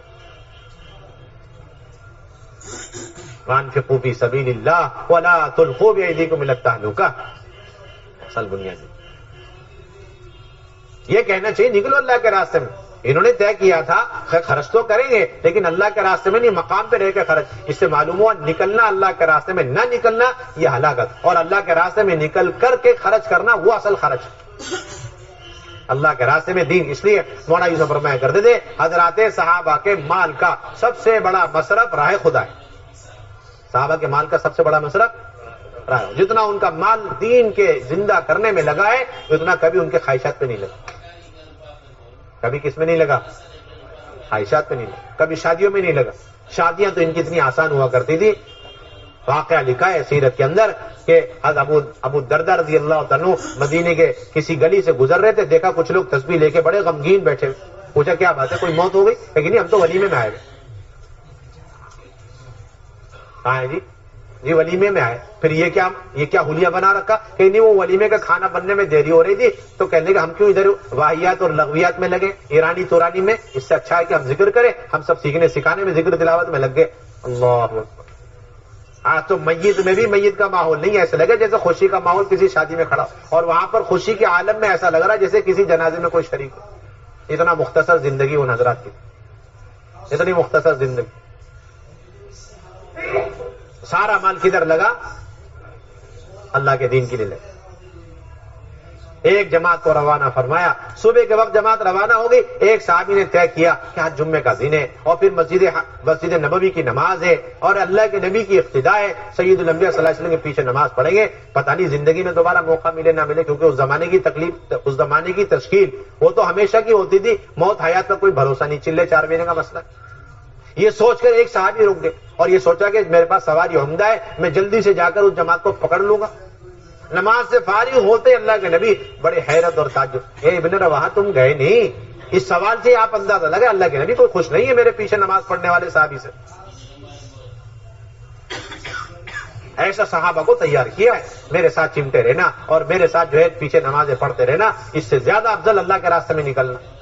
کیوں رک گئے؟ کہ ایسے میں نے سوچا تھا, کسی کاروبار کی وجہ سے نہیں رکا, کوئی پیمنٹ کی وجہ سے نہیں رکا, اور کھیتی باڑی بیوی بچوں کی وجہ سے نہیں. میں نے سوچا زندگی کی آخری تشکیل ہے, نہ جانے آپ کے پیچھے نماز کا موقع ملے یا نہ ملے. اور مسجد النبوی کی نماز, جمعے کی نماز, جمعہ اور پھر آپ کے اقتداء میں اور آپ کے پیچھے اتنا بڑا جو ثواب میں نے سوچا حاصل کر کے جلدی. اللہ کی نے فرمایا, اے ابن رواحہ, جو لوگ صبح چلے گئے تمہارے اور ان کے درمیان 500 سال کا فاصلہ ہو گیا. وہ لوگ جنت میں تم سے پہلے 500 سال پہلے داخل ہو جائیں گے. اور ایک روایت میں ہے کہ تم دنیا مافیا اور دنیا کی ساری دولتوں کو لٹا دو, اللہ کے راستے میں خرچ کر دو, پھر بھی تم صبح جانے والی جماعت تک پہنچ نہیں سکتے, ان کے ثواب تک نہیں پہنچ سکتے. آپ اندازہ تو لگائیں, اتنا اونچا راستہ. اللہ کے نبی فرمائے کہ کچھ غریب غربا مسکین لوگ ہیں جن کے پاس سواری نہیں ہے, جن کے پاس اللہ کے راستے میں نکل کر خرچ کرنے کا مال نہیں ہے, اس مجبوری میں وہ مدینے میں رکے ہوئے ہیں. ان لوگوں کی مجبوریاں نہ ہوتی اور ان کا دل ٹوٹنے والا نہ ہوتا تو میں تو اللہ کے راستے میں جانے والی ہر جماعت کے ساتھ نکل جاتا, اور میرا جی چاہتا میں جاؤں اللہ کے راستے میں اور قتل کر دیا جاؤں, پھر زندہ کیا جاؤں, پھر قتل کر دیا, پھر زندہ کیا جاؤں, پھر قتل کیا. 7 مرتبہ آپ نے ارشاد فرمایا. کتنی مرتبہ ارشاد فرمایا؟ 7 مرتبہ ارشاد. ایک صحابی کے کھاتے میں حضرت مولانا یوسف فرمایا کرتے تھے 6 مہینے اللہ کے راستے میں ہر صحابی کے سالانہ وقت لیا کر. کتنا مہینہ لگتا تھا؟ 6 سے 7 مہینے. اور مسجد 24 گھنٹے آباد, ہر وقت مدینہ طیبہ میں لوگ آ رہے, ان کو کلمہ سکھلایا جا رہا, دین سکھلایا جا رہا. اور گھروں کے اندر اعمال دعوت ہے کہ گھر کے اندر بھی کوئی خاتون آ گئی تو اس کا اللہ سے اتنا تعلق کہ اپنے مرے ہوئے بیٹے کو بھی زندہ کروا دیا. یہ خاتون آئے اپنے قبیلے سے اور اپنے بیٹے کو لے کر کے آئی. تھوڑے دنوں میں حضرت انس فرماتے کہ تھوڑے دنوں میں ان کے بیٹے کا انتقال ہو گیا. ہم نے غسل دیا, کفنایا اور آخری دیدار کے لیے جنازہ تیار رکھا. والدہ کو بلایا, آئے دیدار کریں. وہ آ کے پائتی پہ بیٹھ کر کے اللہ سے دعا مانگ رہے, اللہ آپ بعد میں بھی اسے زندہ کرنے پر قادر ہیں, لیکن اس سے آپ کے دین کا کوئی فائدہ نہیں, نقصان ہے. اور اگر آپ آج کی ڈیٹ میں اسے زندہ کر دیں گے تو آپ کا دین کا بول بالا, اس لیے کہ میرے خاندان والے قبیلے والے بھی دین میں داخل ہو جائیں گے, ورنہ کہیں گے دیکھو یہ اسلام کی اور دین کی بدقسمتی اور نحوست ہے, اس کے بیٹے کی جان چلی گئی. دعا مانگتی رہی. کہتے ہیں حضرت انس رضی اللہ تعالیٰ عنہ تھوڑی دیر کے اندر کفن کا کپڑا ہلا اور ان کے بیٹے نے کفن کا کپڑا اپنے چہرے سے ہٹایا اور اٹھ کر کے بیٹھے, دوپہر کا کھانا کھایا اور دونوں لمبے زمانے زندہ رہے, دین کا کام کیا. اور بعد میں پہلے ماں کا انتقال ہوا, بعد میں بیٹے کا انتقال ہوا. ایسا گھر گھر کا ماحول.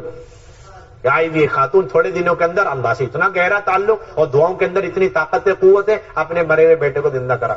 اس لیے کہتے ہیں گھر گھر کے اندر جماعتیں ٹھہرانا. سارے باطل کا اصل علاج, سارے ارتداد کا بنیادی علاج, ساری بے پردگی کا بنیادی علاج گھر گھر کے اندر مستورات کی جماعتیں ٹھہر. ایک ایک خاتون کو ہفتہ واری تعلیم سے جوڑو, ہر گھر کے اندر قرآن حدیث کے حلقے قائم کرو. ہر ایمان والی کو اللہ کے راستے میں ہر تیسرے مہینے میں 3 دن لگواؤ اور سال کا عشرہ لگواؤ اور 3 سال میں 1 مرتبہ چلہ لگاؤ. اور جس خاتون میں آپ چاہتے ہیں کہ اس کے دین میں پختگی مضبوطی آ جائے اسے بھی ملکوں کے سفر کرواؤ, ورنہ ہماری ساری خواتین کی ساری صلاحیت یہ باطل کے پھیلنے میں لگے گی, ہمیں احساس بھی نہیں ہوگا. اللہ نے خواتین کو بھی وہ ساری طاقتیں دی ہیں جس طرح مردوں کو دی ہے. کیوں کہ مرد اور عورت دونوں مجموعی طور پر اللہ کے نبی کی نیابت میں دعوت کے ذمہ دار ہیں, دونوں پر یہ ذمہ داری ڈالی گئی ہے. اس لیے مولانا الیاس صاحب فرمایا کرتے تھے جو مرد جو عورت دین کے مٹنے کا غم لیے بغیر دنیا سے جا رہا, بدترین موت مر رہا, کل قیامت میں روسیا ہوگا اور اللہ کے نبی کے سامنے منہ دکھانے کے قابل نہیں رہے.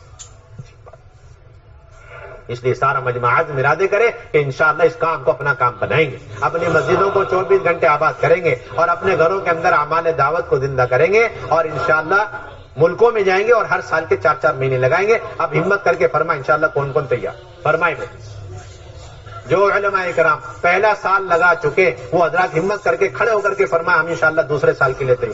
اللہ کا فضل ہے اس وقت 3000 علماء کرام پہلے سال میں چل رہے ہیں. 90 جماعت علماء کرام کی دوسرے سال میں نکل چکی اور 1 جماعت علماء کرام کی تیسرا سال کے لیے نکل چکی. اللہ کا فضل. فرمائیں ہمت کر کے انشاءاللہ علماء کرام اپنے دوسرے سال کو پیش کریں جی. اور دہلی والے فرمائیں بھائی ان کا آج جوڑ ہے اجتماع ماشاءاللہ.